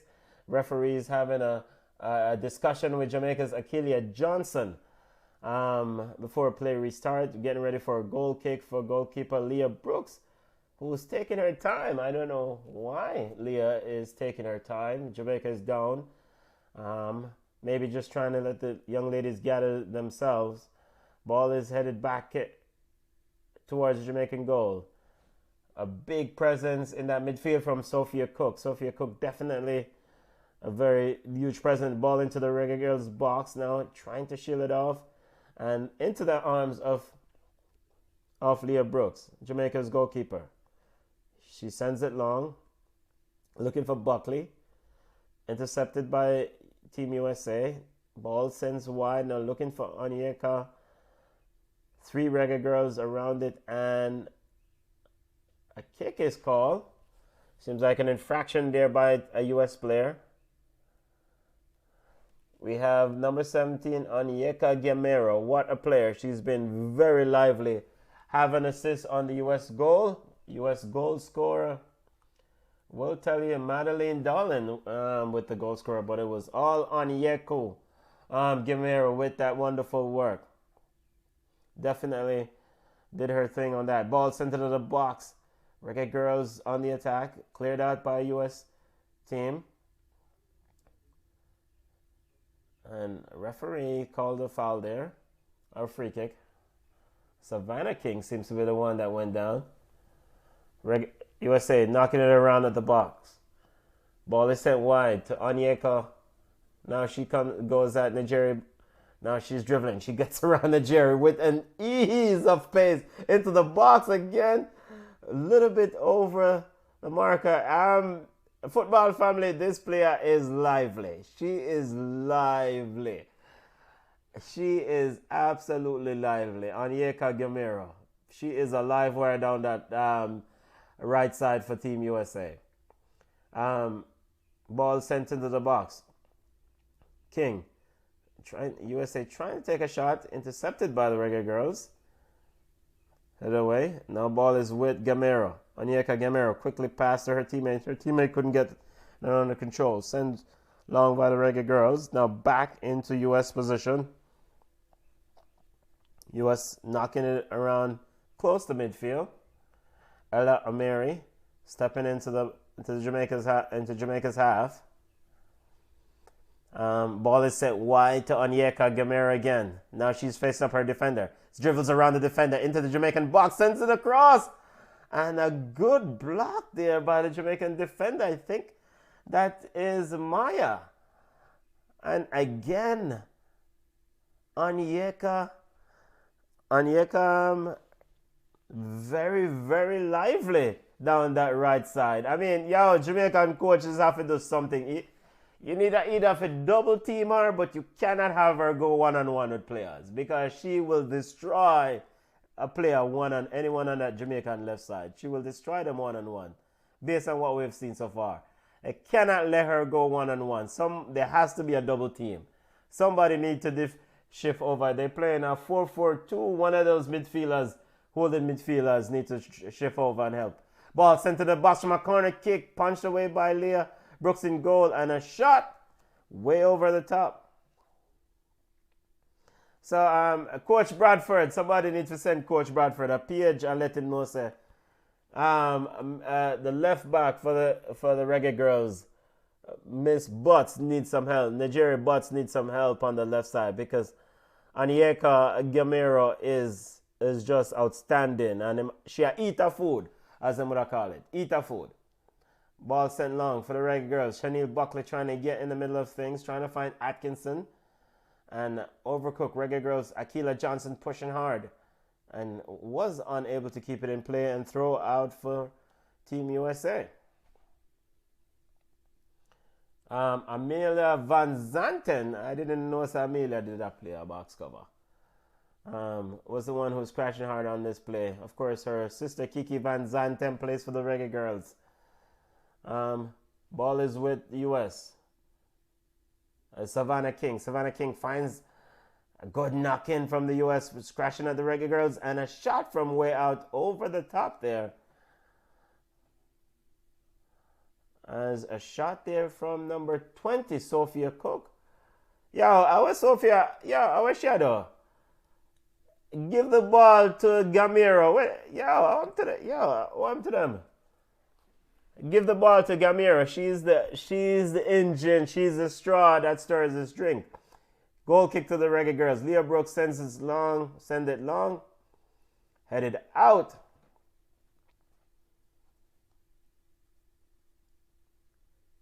Throw into the Reggaegirlz. Akila Johnson getting ready to restart play. Amelia Van Zanten trying to show for it. Amelia is a recent addition to this group, so I think she's still trying to get her familiarity with this group. Trying to dribble around a few US players. Picked up ball, sent wide. Reggaegirlz with a bit of room, but ball, USA quickly out. Savannah King is quickly over. Onyeka with a bit of pressure on the defensive side. Ball is out for a throw to the Reggaegirlz. Reggaegirlz with a throw inside US half. Richards gets us going. Davia Richards gets us going. Reggaegirlz coming, dribbling into the box, into US half. Ball sent on the left side, trying to get across inside, broken up by the US team, looking to send it long. And it's just totally a long kick out. All the way back as goalkeeper Leah Brooks calmly evaded a bit of a challenge there from the US player. A bit of a living dangerously there is goalkeeper Leah Brooks. Ball is now with the USA. Sophia Cook looking to send it wide to Cagle, and it's sent wide and out for a throw. And I mean, it's only 1-0, so I mean, Reggaegirlz is theoretically still in the game. So ball is now, Reggaegirlz cannot keep control of the ball. I mean, one thing that is very clear is that US players, when they don't have the ball, they are putting a lot of pressure on Jamaica, and Jamaican player needs time to really kind of look for their passing options, but they don't have a lot of time. So that's something that the US have really emphasized, is putting pressure when they don't have the ball. Here comes the Reggaegirlz again, and the Reggaegirlz have turned it over. Ball is back with the US. US knocking it around, finds Cook. Cook finds Savannah King on the right side. Savannah King sends it all the way back. Ella Amari. Ella looking for a long pass over into the Jamaican half. Finds Maggie Cagle. Ball into the box, into the 6-yard box, and the Reggaegirlz lash this Last ditch defending there, was able to get that one out. Cleared out. Reggaegirlz last ditch defending. Number 20, Nigeria Lewis, standing firm. And big up to Nigeria Lewis. She's doing well in that defensive setup.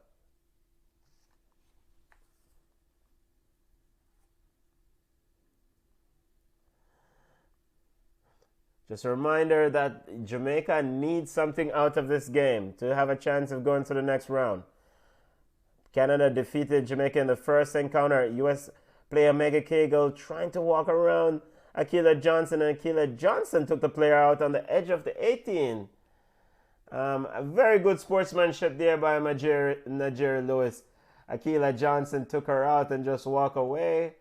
And Nigeria is over to help up the opponent. Very good sportsmanship, or sportswomanship, as Maggie Cagle was the one taken down there by. And Akila Johnson picks up a yellow card for that challenge. Free kick to the US team. Left side, deep, closer more towards, closer towards the corner flag in that area, closer towards the 18-yard box line, away from the corner flag towards the 18-yard box line, almost just maybe a half a yard or a yard away from the line. Reggaegirlz wall is at the edge of the 6-yard box. 2 US players standing over the kick. One ran over it, the other one sends it in, and the other one hits into the wall. The ball is picked up. Reggaegirlz with some last-ditch tackling there. Clears it out, and ball now recycles back to Team USA. Ball is sent wide to USA, looking for the left side, trying to flick it on. Savannah King couldn't get to it, and it's out for a throw to US. And Akila Johnson picked up a yellow card in that game.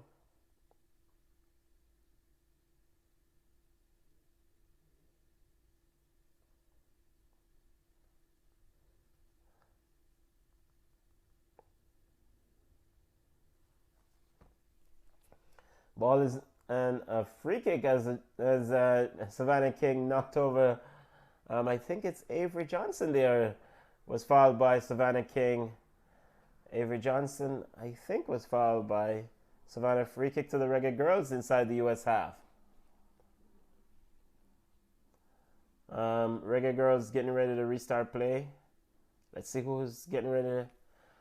Goalkeeper Valentina Amaral has been quite unbothered. She's just nothing. Reggaegirlz haven't really had a good chance on goal. Ball sent long, and a major collision there between 2 players. Wow, the goalkeeper took up will come off in a bad shape. The Reggaegirlz player also in a very bad shape. That is number 14, Destiny Powell, crash into goalkeeper Valentina Amaral. I mean, there is no malintent there. Both of them are going for the ball. Ooh, that's nasty. Destiny Powell looking to control the ball, or looking to get a foot on it. High foot, ended up almost in the throat of goalkeeper Valentina Amaral. And Destiny Powell seems to came off the worst of it. The coaching staff, U.S. coaching staff, is doing a concussion protocol check on goalkeeper Valentina Amaral. Yellow card to Destiny Powell. I mean, all right. It's a very dangerous play, but she kept her eyes on the ball. The Jamaican goalkeeper is all the way out the goal in the... Well, she's the captain, but why she's all the way up there inside the U.S. 6-yard box to try to talk to the ref about this card? Destiny Powell received the yellow card. Ooh, that's a nasty one. I mean, good thing that both players seem to be okay. Goalkeeper Valentina Amaral came out to try to catch the ball. Destiny Powell was trying to control it, and her foot stepped into the her foot hit into the throat of goalkeeper Valentina Amaral, and the goalkeeper seems to be okay. As there seems to be some hydration. The Reggaegirlz getting some hydration in as we're getting ready to restart play. Football family, I said I will keep the stream on until 3 or 4 goals score. Either way. And so far it's 1-0 USA. Let's see. USA gets us going.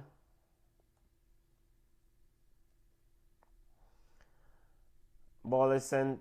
US knocking it around at the back. Savannah King now sends it to Della Rose. Rose finds Maggie Cagle. Cagle sends it back.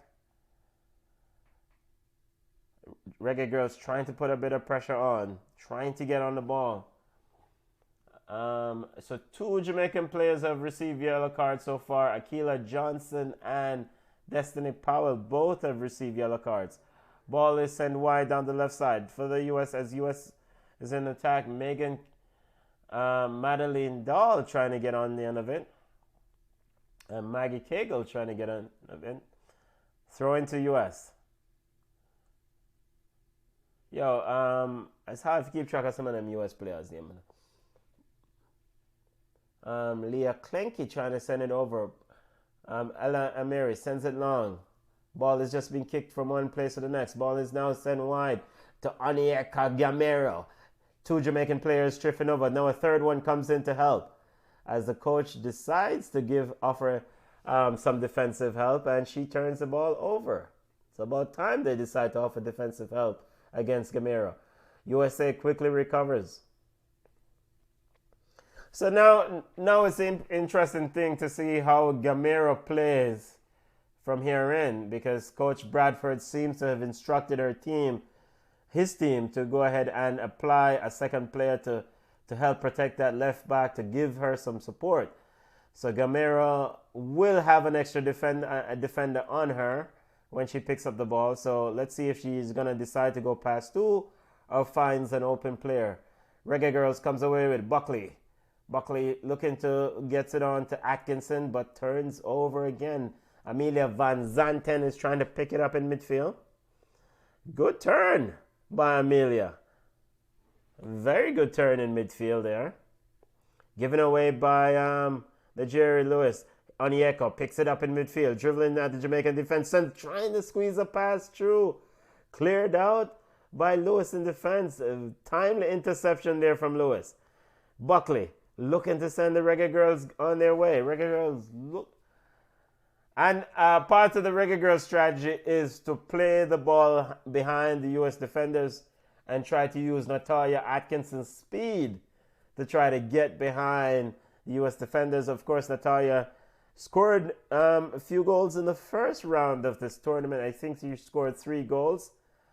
Very good play from Amelia Van Zanten in the middle of the park there a few moments ago.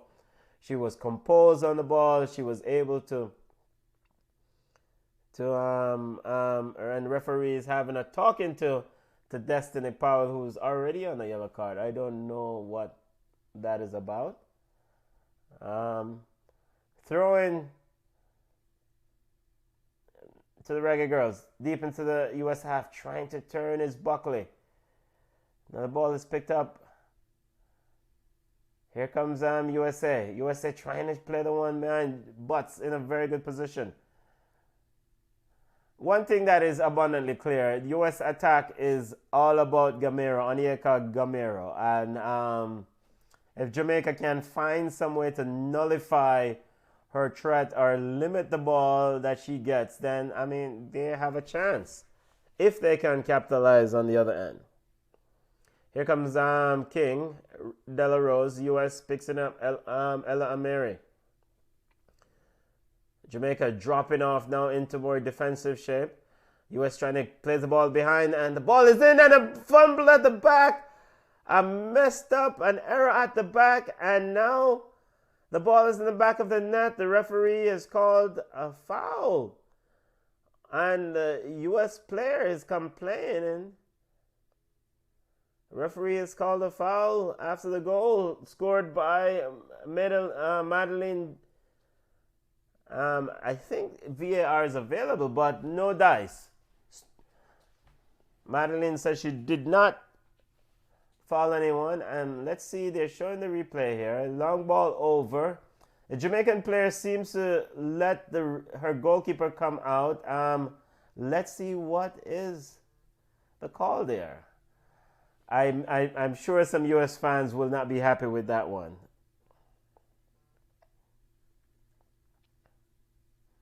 I'm sure some, and the referees can tell me if that looked like a foul. But Jamaica gets to fight another day. Still 1-0 USA.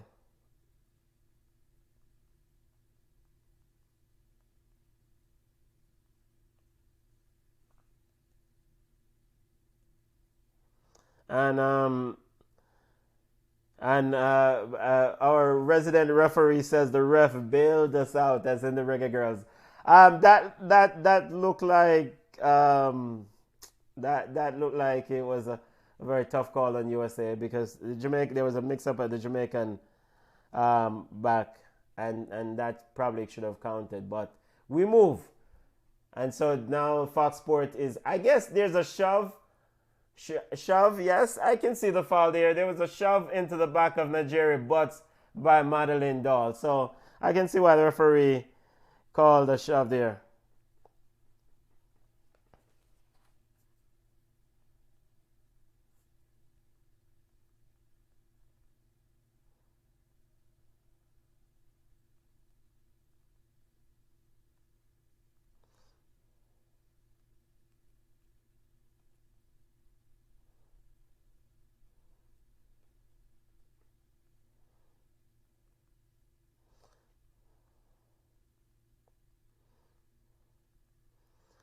Still 1-0. USA leading it.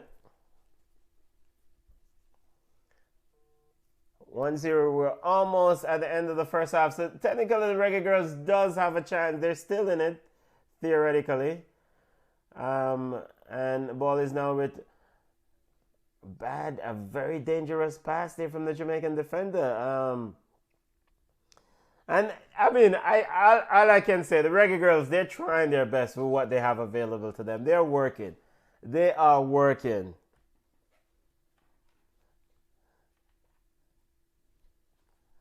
Ball is now with the U.S. Ella Amiri trying to get into the Jamaican box, but broken up, taken away. Amelia Van Zanten trying to get on the ball, looking for options. She's sends the ball wide, a little bit overhit there, and the Reggaegirlz gave it away needlessly.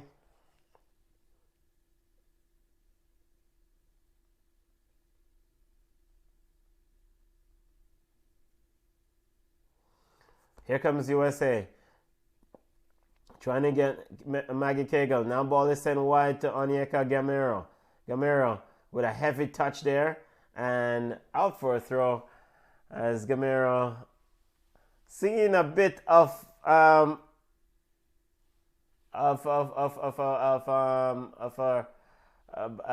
tough phase for Gamero in these last few minutes, but I mean, I don't know if it's the heat, but she's definitely been the player of the first half.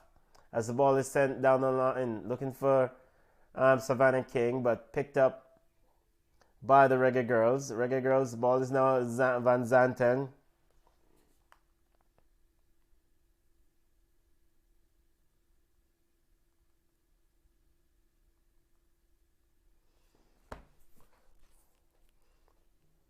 Here comes USA looking, trying to find Madeline Darlin, but she's been cut off. Reggaegirlz are playing a lot better. BM, they are playing a lot better versus as opposed to what we saw against Canada.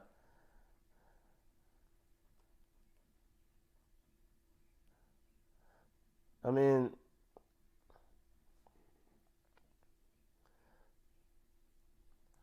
here comes USA knocking the ball around. Still 1-0 US ahead. If the results hold, this would have officially eliminates Jamaica from this tournament. They will wrap up their final game against Panama in the middle of the week. Panama lost earlier today against Canada. And I mean, the experience for this U20 team is important. We're going to have 3 minutes of added time. 3 minutes of added time.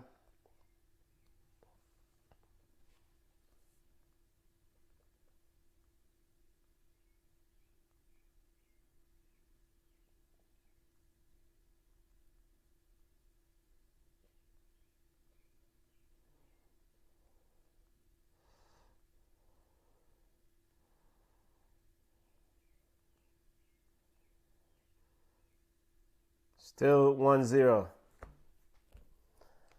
Reggaegirlz with a goal kick. Leah Brooks getting ready to restart play. Sends it long. Heading on.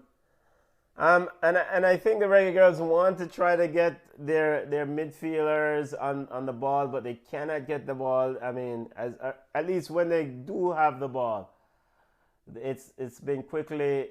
The U.S. is quickly to press.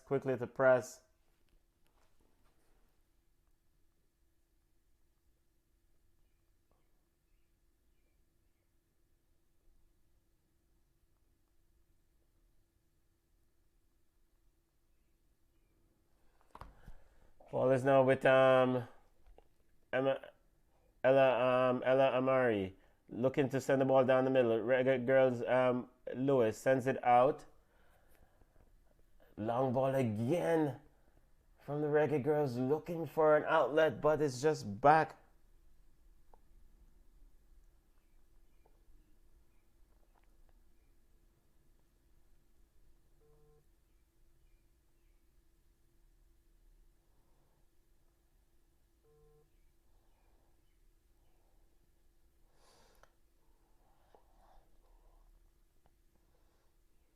Here comes Gamera, very good defending there by Butts. Very, very good defending. So she is, I mean, she got help.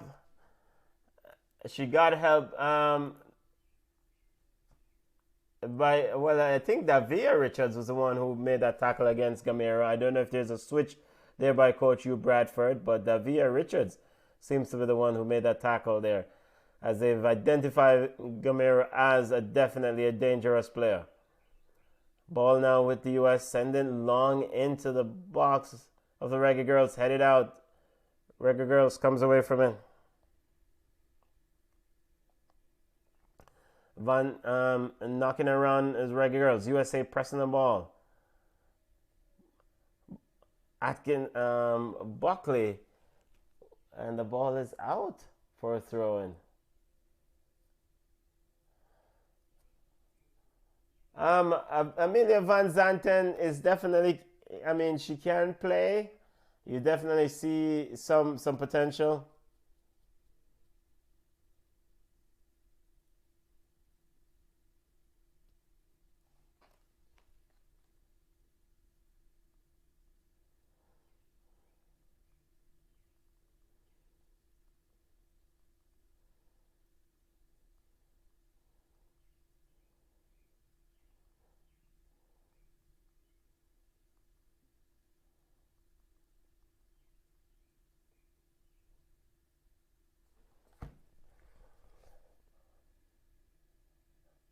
And that's it, family. That's it at the half. Reggaegirlz, somewhat after the goal score, somewhat of an even display. I mean, you know, you can definitely see that everything. You can definitely see that everything for the U.S. goes through the right winger, Miss Onyeko. All right, that's it to know. I'm gonna cut this stream off, because it's 1-0, and that's it. I mean, we'll see how the Reggaegirlz go about it in the first half. Football family. All right, I'm gonna cut this stream off because I think that's it. The Reggaegirlz now gonna win this ball game. At least I don't think the Reggaegirlz gonna win this ball game. So let's put a pause for a minute, and I will be back to see how the second half goes. Reggaegirlz currently down 1-0. We're at the half. CONCACAF U20 World Cup qualifiers. Let's see how the second half goes, family.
All right, family, we're getting ready to resume the second half. Big up to all listeners as the second half's about to get us on the way.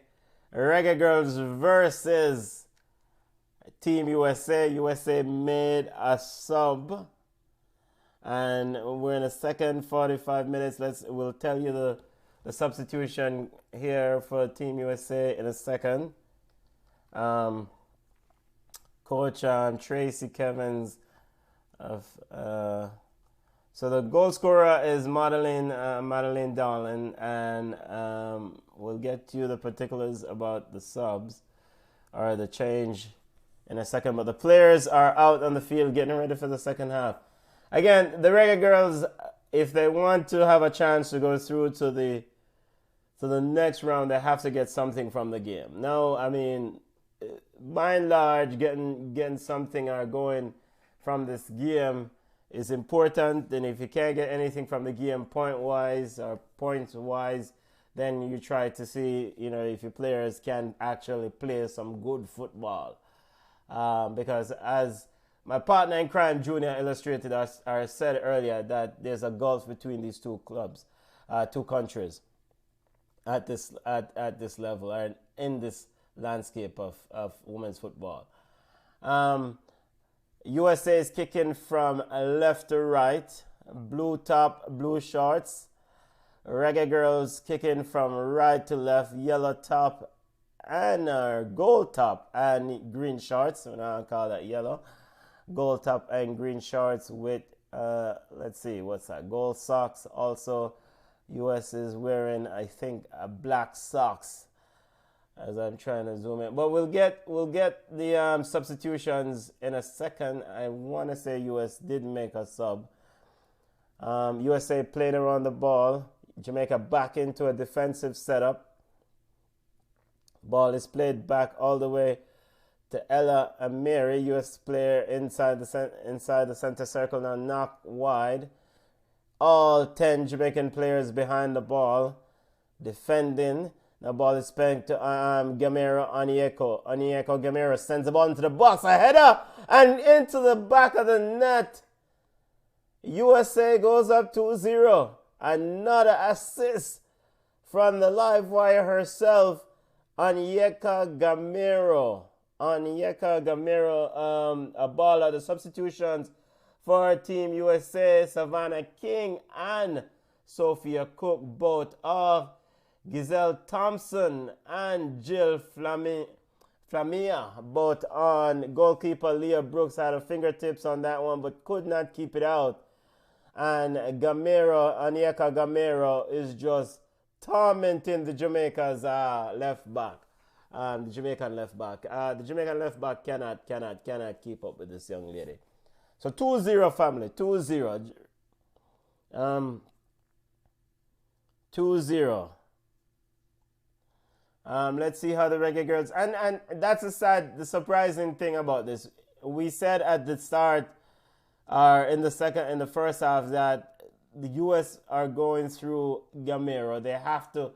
It seems like their attack is around Gamero, and so Jamaica have to either double team her, but don't allow her to cross. I don't know if Coach Hugh Bradford got the memo, but if he did not implemented it, because Gamero was going one-on-one against Nigeria Butts there. So Gamero is a live wire. She's a live wire, and you give her space and her chance to run at the Jamaican defenders. It's going to be a long evening. So it's 2-0 for the US. All 10 players behind the ball for the Reggaegirlz again, as US are on the attack. Shot! And another one into the goal. Way downtown from 25 yards out. USA up 3-0. Yeah, brother, at time we lock off the stream, At time we lock off this thing, 3-0. Let's see the goal scorer for Team USA. Ball headed out from across. And a shot from way. Very good goal. Very, very good goal. Is that Madeline Darlin? with the goal from, it seems like goalkeeper Leah Brooks saw it late. But 3-0. 2 goals in the span of, 3-4 minutes. Reggaegirlz didn't even leave the locker room yet mentally. And now they're down 3-0. This one could get ugly. Or maybe some would say uglier.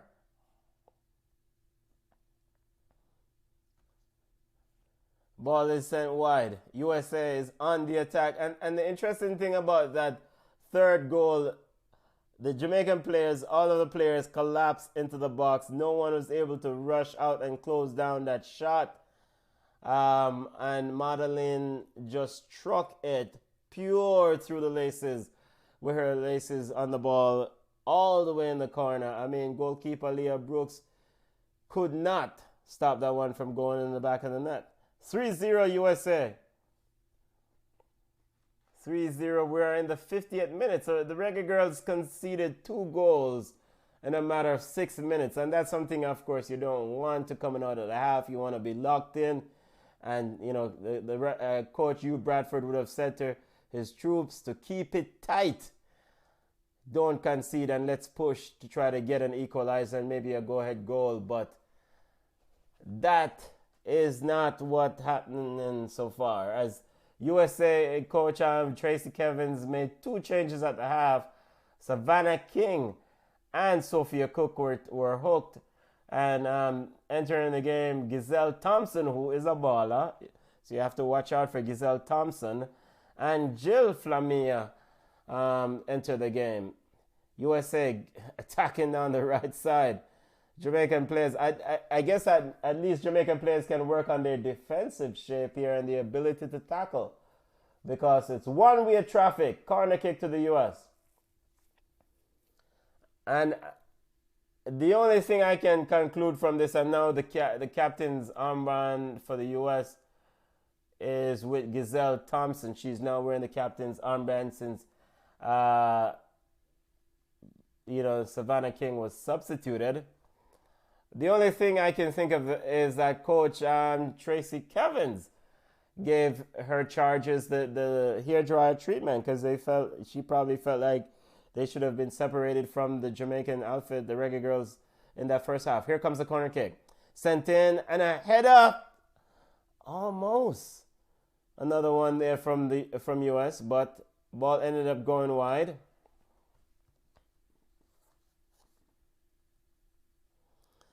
Reggaegirlz. So now, I mean, at the end of this encounter, the objective for the coaching staff is to come out of this tournament. If this result hold, is to come out of this tournament with a positive result. They have Panama to play.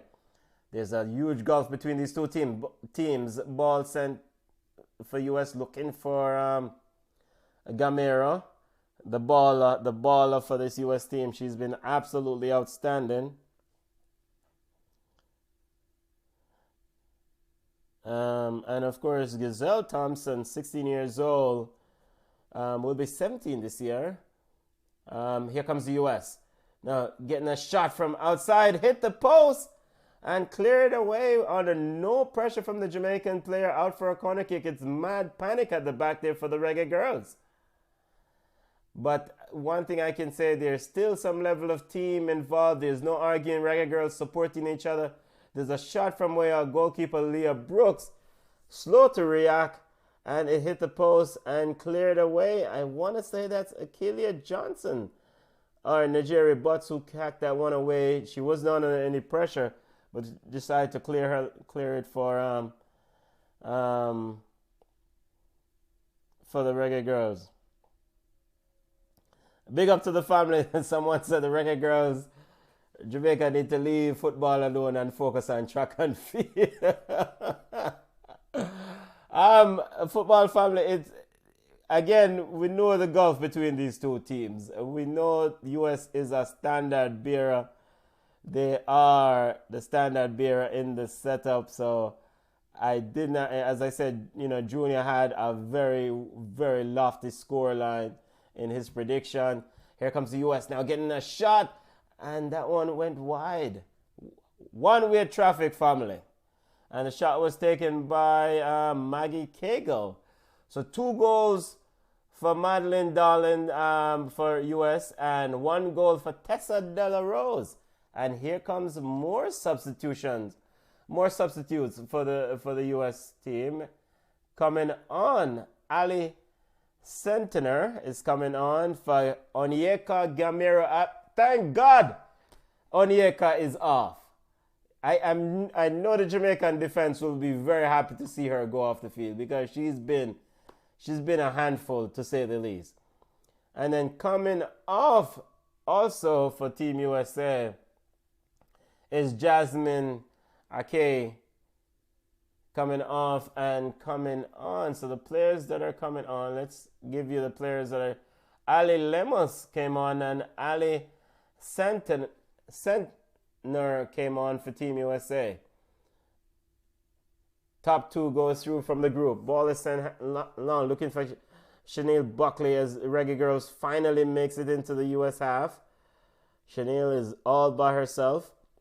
Ball is played around at the back by US as they absorb a little bit of pressure. Ball is with Valentina Amaral, who sends it over to her teammate.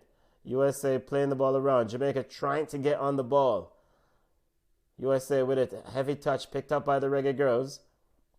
Van Zanten trying to find a pass here on the outside. Reggaegirlz with a bit of speed there and out for a throw. Reggaegirlz trying to offer something in the offensive third as they have a throw inside the US half, deep inside the US half. Akila Johnson getting ready to get the throw in, and as there's a pause in play and a substitution for the Reggaegirlz number 10, Una Lu, is coming onto the field. I don't know why the number 10 is on the bench. Una Lu is coming on, and Destiny Powell is coming off. So Powell on the one yellow card, who's on a yellow card, is off, and Una Lu is on. And Coach Hugh Bradford give Destiny a tap. Saying a good job. Now throw in for the Reggaegirlz. Ball into the box, trying to get something on it. Here comes the USA. Break, trying to get away on the counterattack. Jamaican players, what a pass down the middle. Good defensive cover there by the Reggaegirlz. By the Jamaican defender with a huge tackle to cut off the US player, and the player is down hurt. Let's see who that is. She made a goal-saving tackle. Excellent. And now that's number 15, Davia Richards. They seem to have moved Davia Richards into the left-back position. But very good tackle. Seem to have taken a knock to the head. Very good tackle. Yes, we're seeing the replay that she took a knock to the head, but they're executing the concussion protocol. She seems to be okay. I will say I'm been impressed with Davia Richards. She's been tackling. She's definitely covering different parts of the field for the Reggaegirlz. She's put a shift in, to say the least. And once again, I always say the Reggaegirlz are being sent out to like a lamb to be slaughtered. They're given basket to carry water.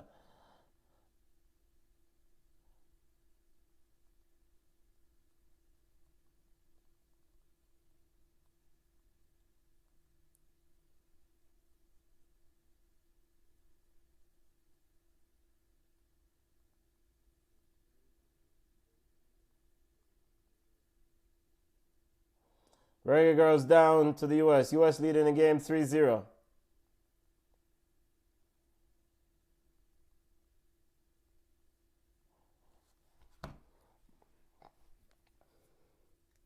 Here comes Unalu trying to get some ball position for the Reggaegirlz. I also think Amelia Van Zanten has done a good job. I think she has done a good job in that midfield. She does have some talent, some potential. Here comes the Reggaegirlz. Buckley trying to create some space at the top of the 18, and she took a shot, which was a tame effort. Goalkeeper Valentina Amaralla just controls it. And Chanel Buckley definitely one for the future. These matches will help build her as she gets older, build up her confidence, and so forth. So I mean, strengthen her game. She's definitely a very talented player. I haven't seen much of Maya Rangdan. You know, she's also a good player.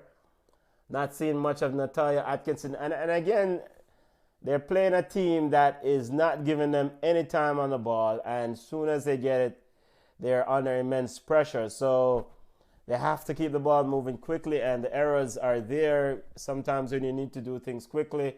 And the U.S. is able to recover and pass the ball around quickly. Ella and Mary. USA knocking it over, intercepted by Una in the midfield, headed on, looking for Chanel Buckley. And that's the thing again, I don't know why Chanel Buckley is up there by herself. So what? If you lose the game 2-0, 3-0, you lose the game. I mean, I don't know if we need to worry about having 10 players in a defensive shape now for the Reggaegirlz, because we're not good at defending. We're not able to keep them from scoring. So at some point, we have to go forward and try to score some goals. And maybe that is something to do with the strategy of one Mr. Hugh Bradford, because defensively we're not good enough, or at least not prepared enough to prevent this team from scoring. So if you can't prevent them from scoring, you at some point you have to figure out a way to score goals. And so it'd be nice to see if the Reggaegirlz can at least get one goal in this game. USA knocking the ball, Giselle Thompson. Now the ball is down the right side. Here comes the USA down the right side, into the box. Cross! And another on the outside. A flick on there. Madeline looking for a hat trick. Very dangerous there from US Alice Center with a cross. I mean, very dangerous play there. Seems like Jamaica might be getting ready for some more substitutions. Yo, Leah, kick off the ball, man. What should I take so long to kick off the ball for? Trying to see there's a pause in play. The ball is with Reggaegirlz coach, goalkeeper Leah Brooks. Now she sends the ball long. Headed on by Una.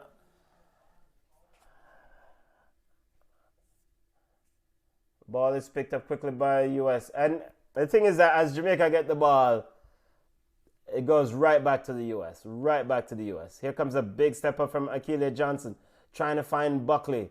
Too much work for Buckley to do. And the ball is back to the US. The ball is sent long, sent up by Lewis. Nigeria Lewis stepping up. And an offside call is on Chanel Buckley there.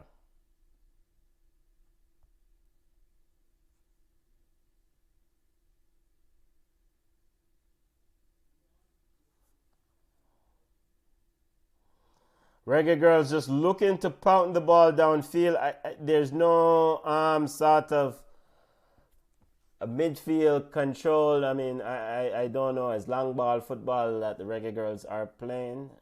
Maybe that's the strategy the coach implemented, but they do have some talent in the midfield. And again, it's about working together and putting the shift in that midfield park. I think Amelia Van Zanten looks to be a talented player.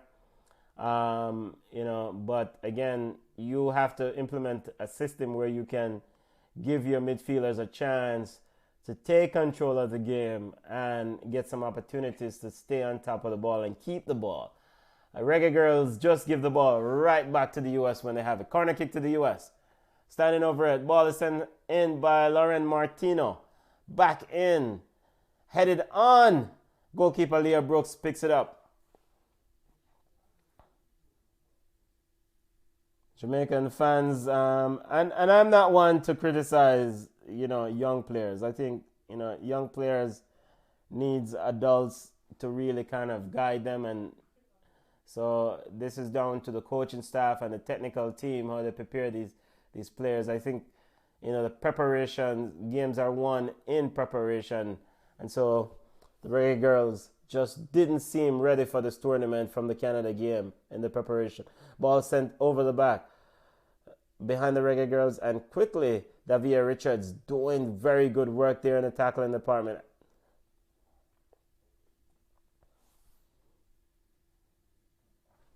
Let's hear what some of the Jamaican fans are saying. Definitely, we have a lot of people who are not too happy with the way things have gone in this tournament.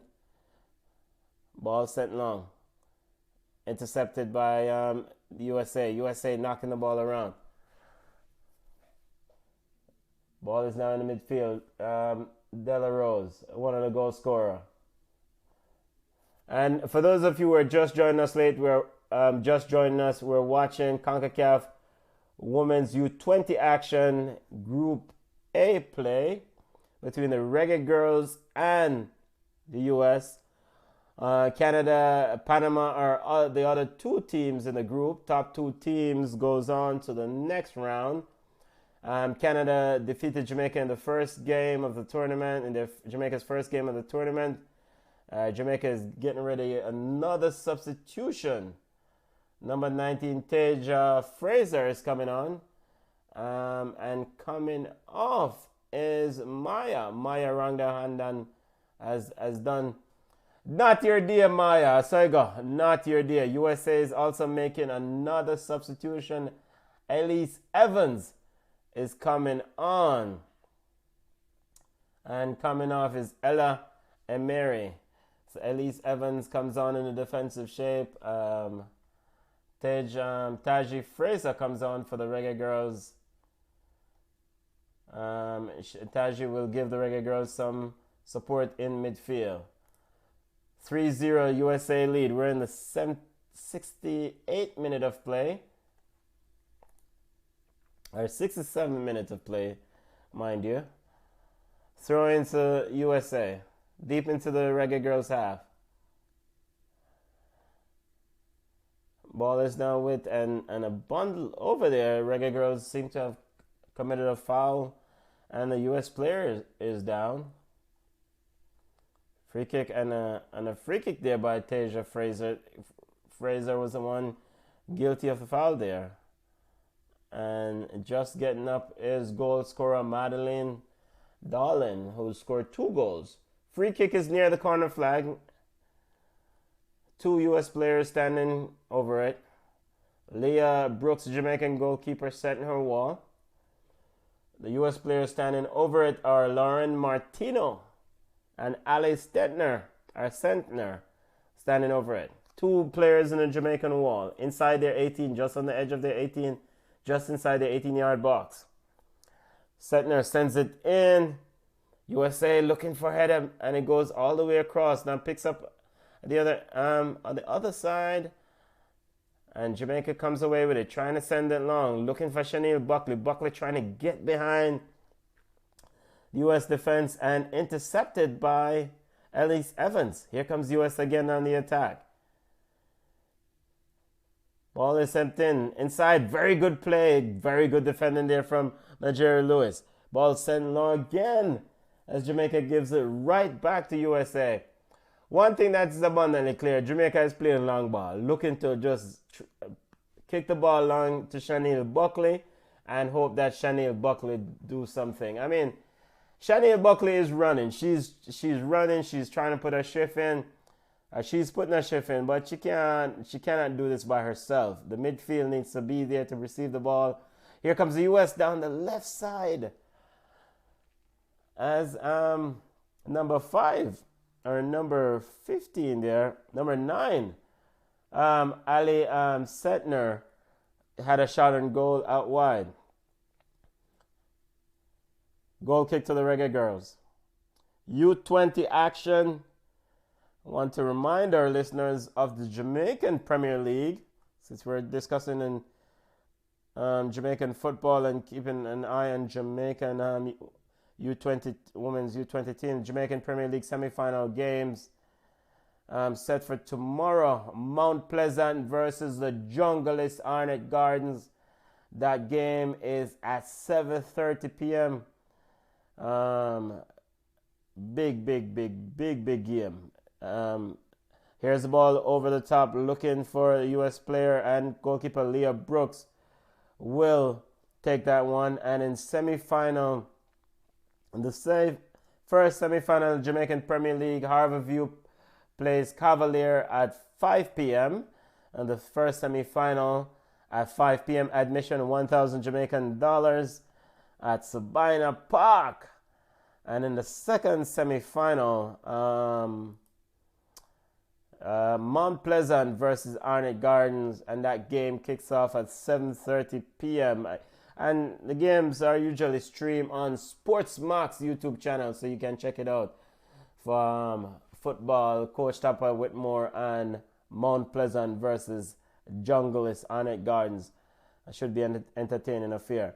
All right, back to the Reggaegirlz versus USA in the U20 Women's CONCACAF World Cup qualifiers. Reggaegirlz down. We have a stop in play here as there's a throw. I think this is an improved performance relative to the Canada game, but you can tell the Reggaegirlz definitely did not have the type of preparation that is warranted for this sort of tournament. The midfield play is not there. There's a lot of punting and kicking the ball long. Ball is now with the U.S. ball intercepted by Unalu, and it's out for a throw-in. U.S. gets us going. Ball is sent playing around at the back. Ellis Evans with the ball for U.S. pushing up towards the Jamaican, towards the half line. Now place it. Now the ball is with Sentner. Sentner always have an option down the right side. Going at the Jamaican defender. Steps into the Jamaican 18-yard box. Look to cut it in. Out by Jamaican defenders. Sent long. Chanel Buckley again. And Chanel Buckley is all alone. Ball is sent long. As a Jamaican player looking to catch, I think goalkeeper Valentina Amaral off her line. I think that's Amelia Van Zanten with a long effort from way out. Saw goalkeeper Amaral off her line, but did not trouble goalkeeper Amaral by any stretch. Ball is with US. And again, Jamaica does have some talent. You know, this is not a gulf in talent. These two teams have similar level of talents. These players are talented on both sides of the for both teams. What we're seeing is a gulf in preparation between these two teams. As Chanel Buckley is doing her best to hold up play, bundled over there by Rose, Tessa Della Rose, just a bit more physical than Chanel Buckley can handle. Now ball is sent wide. Maggie Cagle now sending. And also for those of you who just joining us, the U.S. had a player on Onyeka Gamero, a Nigerian-American background, and she tormented the Jamaicans. Definitely tormented the Jamaican left side. Assisted with 2 of the goals before she was subbed off. One to watch. Definitely one to watch, family. We're in the 73rd minute. USA ahead 3-0. Jamaica has made 2 substitutions. And then the question I have now, why not just make more substitutions? I mean, the game gone already. Just give the youth them some more run. Let them get some minutes on the field. I mean, more minutes is valuable. I mean, what am I play for? Goal difference? I mean, come on. Ball into the box for USA. Headed up by the Reggaegirlz. Now ball is with Una Lu, taken off her by the US player. US player with a shot from outside. And collected by goalkeeper Leah Brooks. And that's another shot from Maggie Cagle there. So if this results hold, and we expect it to do, this will mean that US and Canada will both be on 6 points and heading into the final match day where they will face each other. But US will, the top 2 teams will go through it, and these 2 teams will have booked their place to the next round. Here comes Jamaica trying to get the ball to Chanel Buckley. Buckley trying to pick it up, but just There's just too many players around Buckley. Too many players. She's so isolated. It's a hard responsibility for one individual to take on or run when 4 or 5 players around you and the support is not there. Here comes Reggaegirlz stepping in midfield. Centner picks it up for the US. Centner trying to cut inside. Jamaica cuts it off. Ball is with Buckley. Buckley try to lay it off to Van Zanten, but the ball is too short. Now back with the US.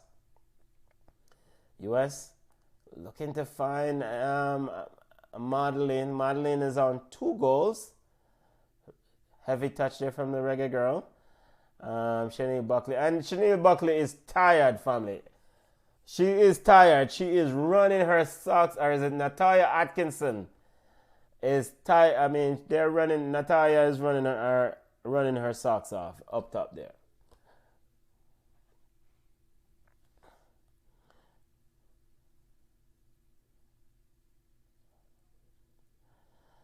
Reggaegirlz definitely bypassing the midfield, not utilizing the midfield at all. And throwing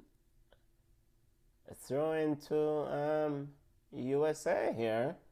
USA seems to be just throwing to the Reggaegirlz.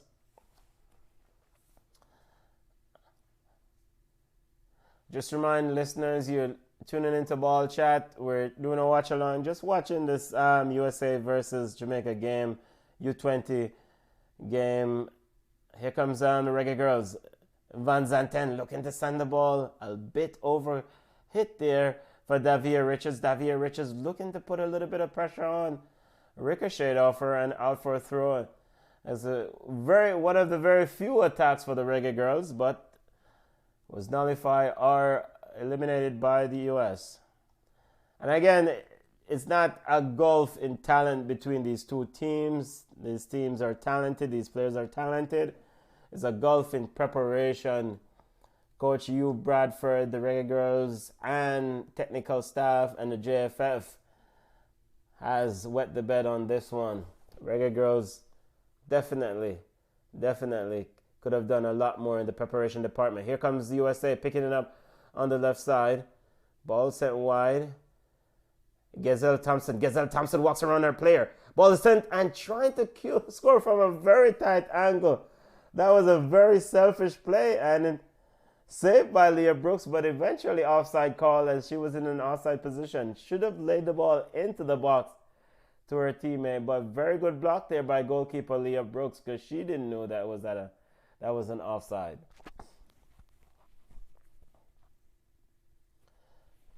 Tournament taking place in Dominican Republic. Want to remind our listeners of Jamaican Premier League semifinals tomorrow. Mount Pleasant versus Arnett Gardens, 7:30 p.m. Sabina Park, and Harbour View versus Cavalier, 5 p.m. also at Sabina Park. Team USA trying to get through the Jamaican defense. Jamaica turning the ball over.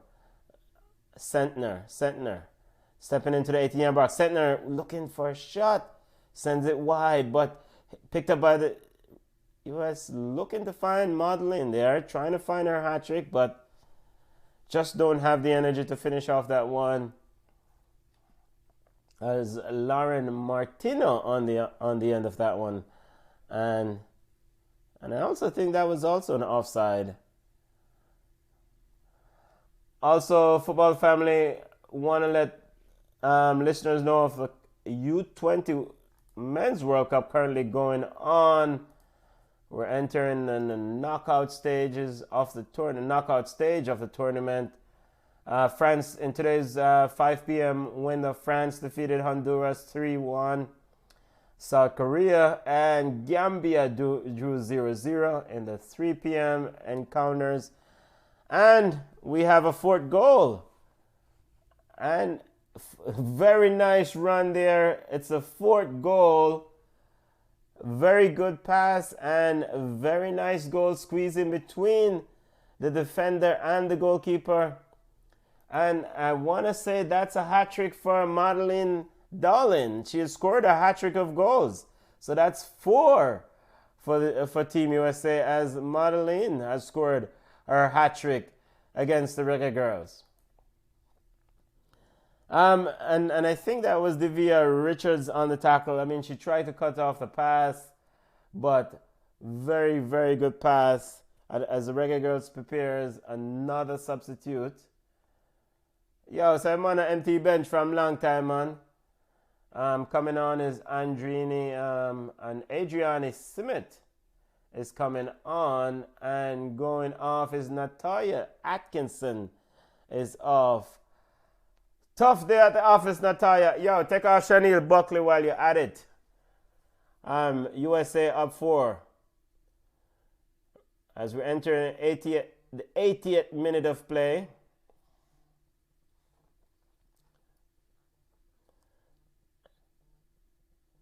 Ball has been knocked around by the US. Game management is a scenario. I mean, as I said, a gulf between the two teams. Now back to the men's U20 World Cup. Today's result, Iraq and England drew 0-0. Tunisia and Uruguay. Tunisia defeated Uruguay 1-0. Gambia and South Korea 0-0. Honduras was defeated by France. France won that game 3-0. Now to the round of 16 on Tuesday. USA will play on New Zealand at 1:30 p.m. Uzbekistan, Israel at 5 p.m. Colombia, Slovakia on Wednesday at 1:30 p.m. Brazil, Tunisia at 1:30 p.m. on Wednesday also. 5 p.m. on Wednesday, Argentina versus Nigeria. And 5 p.m. on Wednesday, England versus Italy. Wrapping up the round of 16 on Thursday in the men's FIFA World Cup. Gambia versus Uruguay, 1:30 p.m. on Thursday, June 1st. Ecuador versus South Korea at 5 p.m. will round out the U20 men U20 round of 16 games. 4-0 in the CONCACAF U20 Women's World Cup qualifiers. Group A action between the Reggaegirlz and US. US leading the Reggaegirlz 4-0. Goals from Madeline Dolan. Three goals. She scored a hat trick. And a goal from Tessa De La Rose. But the standout player for me, the ball for the US, has been Onyeka Gamero. She assisted on 2 of the goals and was subsequently subbed. A live wire, to say the least, for Team USA. 17 years old. Baller, dominating U20 ranks. A lot of these U20 players for the US are 17 years old. Here comes the ball played in the US. Outside the box, looking for a chip inside the area and into the arms of goalkeeper Leah Brooks. I think right now the Reggaegirlz just want no more goals. Just see out the game, and then we'll just go finish out the tournament against Panama. Try to get a victory against Panama and just call it what it is. There's a massive gulf in preparation between these two teams. There's a collision in the field between two players. The Jamaican player is down. Let's see who is the Jamaican player. US player is also down. Chanel Buckley was the one down. Chanel Buckley. Yo, I'm gonna take off Chanel Buckley off, I feel. I mean, use all your subs. Come on. Why? Just make the players, American players, still down, needing. Seems like she's cramping up a bit there. We're seeing images of Coach Tracy Kevins of Team USA. We have an American player getting some treatment. Yo, use all your subs. Take off, I'm on to them. Coach Hugh Bradford, but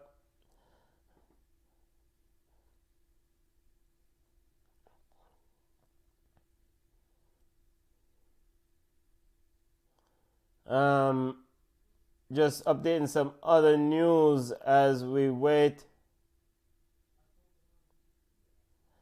In Serie A, Milan beat Juventus, which means Champions League places are all settled. So Champions League places are settled in the Scudetto after Milan defeated Juventus. Milan defeated Juventus 1-0. Of course, Juventus was docked 10 points. So Champions League spot settled. Napoli, Lazio, Inter, and Milan will have qualified for next year's Champions League. So big up to the Rossoneri on getting very valuable income for the Rossoneri. That's going to be very much well needed.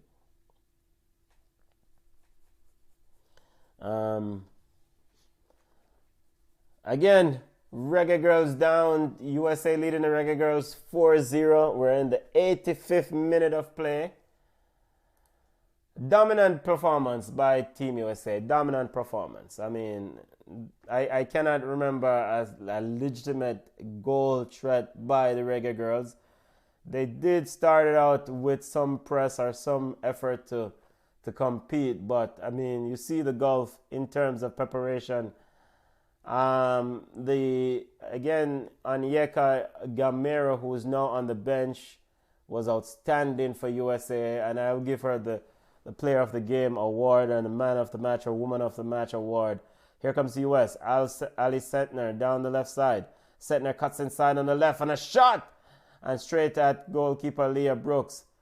But I think Gamero would be the woman of the match for me.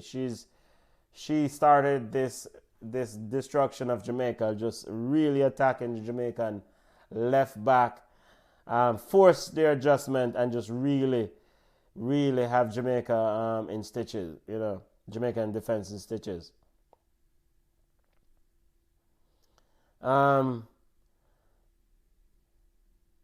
Rafael Guerrero set to leave Dortmund as he wraps up in. We're just highlighting some other football news before we go home. Reggaegirlz definitely. Onyeka Palema Gamero. Remember that name. What a player. Ball into the box for the Reggaegirlz. Valentina Amaral in goal for Team USA. She could have sit down and just read a newspaper all day. That's been the type of afternoon for the US goalkeeper. No threat. Jamaica definitely did not utilize the midfield. They tried to send the ball long, see if they could use speed to get behind the US defense. That did not work out, and there was no plan B in terms of incorporating Van Zanten and the likes in that midfield. Here comes the US behind the Jamaican defense. Sentner cuts it back. US inside the 18-yard box now. They knock the ball around. Jamaican defender, I think that's Taja Fraser. Taja Fraser seems to have, and US has called, she was in an offside position. Maggie Cagle seemed to have been in an offside position there. Yep. Taji Fraser trying to find a player there. That's not a good pass. That's definitely not a good pass by the Reggaegirl. Reggaegirlz have one more game remaining in this tournament. They will play Panama, and that game is on Tuesday, where they'll wrap up their tournament play. Let me just make sure. Reggaegirlz will play Panama Tuesday at 3 p.m. as they will look to try to leave this tournament with something of a win under their belt as they play Panama, hopefully to get something good out of this tournament. It was a tough tournament to begin. When we saw the draw, we know it was a tough group. I mean, with the US and Canada, but that does not negate the poor preparation display been done here by the technical staff and the JFF for this tournament. Has these girls are just not, in terms of playing together, knocking the ball around, just not at the level their competitors. Team USA. There's not a gulf in talent. There's a gulf in preparation. So, and the US is definitely the much better team, the standard bearer when it comes to preparation for these tournaments. Just the US is just knocking the ball around, family. They're just running the clock. 89 minutes. I don't even know. The referee don't need to add any stoppage time. 89 minutes. We're in the 90th minute, so it might as well just blow it off at the conclusion of at the 90th minute and just call it a day. US knocking the ball around. Goalkeeper Valentina Amaral is way out of her goal, almost in the middle of her half, just knocking the ball around. Jamaica can't get on the ball, and now we're waiting to see how much time they will add on. US just stringing the passes around, and Jamaican players are just letting them do it. And nothing much to it. They've added what? 5 minutes? 5 minutes? 5 minutes for what? The game done. What them people here, man? I don't know why add 5 minutes. Them people here have nothing better to do.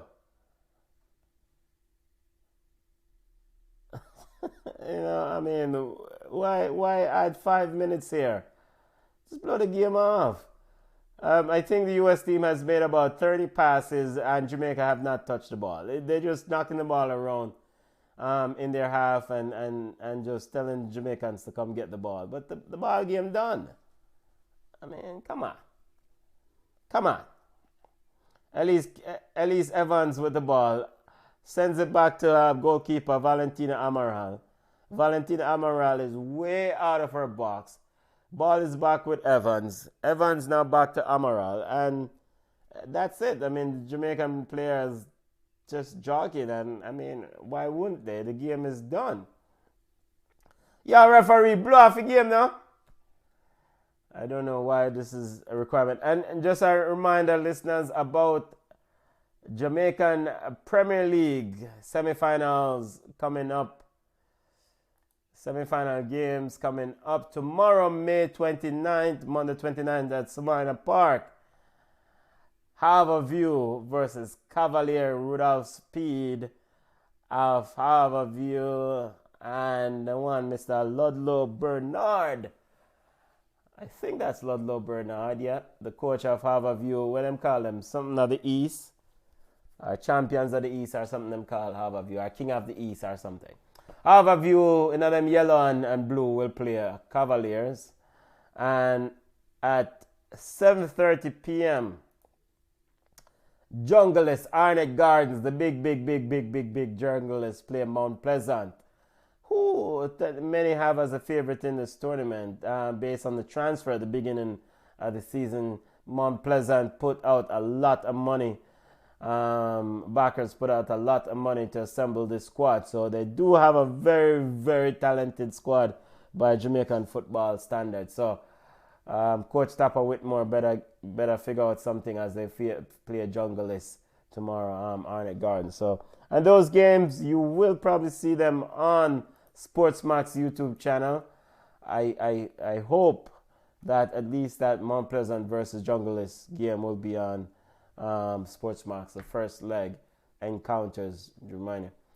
All right, football family, 50 seconds left, and the referee is gonna blow this one off. The US knocking the ball around. Reggaegirlz have one more game remaining in this tournament. They will play Panama on Tuesday at 3 p.m.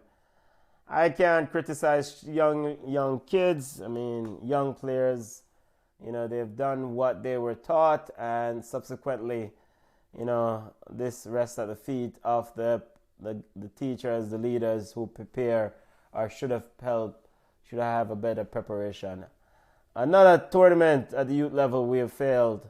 The Reggaegirlz, that is, or the Jamaican football has failed at the youth tournament. So these things do affect the growth of the game later on. As US goes into the box, one final shot. Your referee blew off the game now. Oh, wow. She wants the one more goal scorer. That's the fire I go on around here. And big up to Nigeria Lewis. I thought she had a good game in the back for the Reggaegirlz. Big up yourself. Devia Richards. Big up yourself. Big up to Amelia Van Zanten. She definitely has some potential. Thought she did okay in that midfield. She definitely on the ball. She could definitely, handle herself well. Leah Brooks handled herself well in the box. Not a good day for Maya. Maya Ranjahandan just ran into a different animal in Team USA. As the referee is about to blow this one, call this one to an end. And we're now at the 5 minutes and we're still going.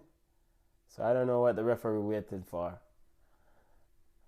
And that's it. Finally, it done. It finished. Reggaegirlz succumbed to US. Just a different animal. Junior predicted 9. It didn't happen. And so, but it's a different animal. 4-0 victors to the US as they goes level on points with Canada at the top of the group. Reggaegirlz will have another game to round out their tournament against Panama on Tuesday. Top 3 teams in this tournament will go on to the FIFA U20 Women's World Cup. Of course, stay tuned for Ballchat. We have wall-to-wall coverage of friendly games. Watch along coming up for the Reggae Boys. We also have CONCACAF Gold Cup action coming up. FA Cup final, Champions League finals, more football games coming up. But football family, thank you for joining us. 4-0 victors. The US ran out superior team between the US and the Reggaegirlz. Reggaegirlz are now officially out of this tournament. They will play Panama. Panama is also winless. So Reggaegirlz just looking to wrap up this tournament with something good on Tuesday. Try to defeat Panama to get something good to leave Dominican Republic with something good. You can connect with us on Facebook at Ballchat. We're on Twitter at Ballchat1. We are on Instagram at Ballchat Podcast. Just a reminder again about English Premier League's final day landscape. Leeds, Leicester City, and Southampton relegated. Aston Villa made it to the Europa Conference League playoff tournament. So big up Leon Bailey and family. You guys will continue into Europe. Big up to Unai Emery and family. Bundesliga action. Bayern Munich champions of Bundesliga for the 11th time in a row. Oliver Kahn out. Sack as sporting director as he's out at Bayern Munich. Football family, take care of yourself. Have a safe week. And we'll see you again next Sunday at 5 p.m. Eastern. Look more family.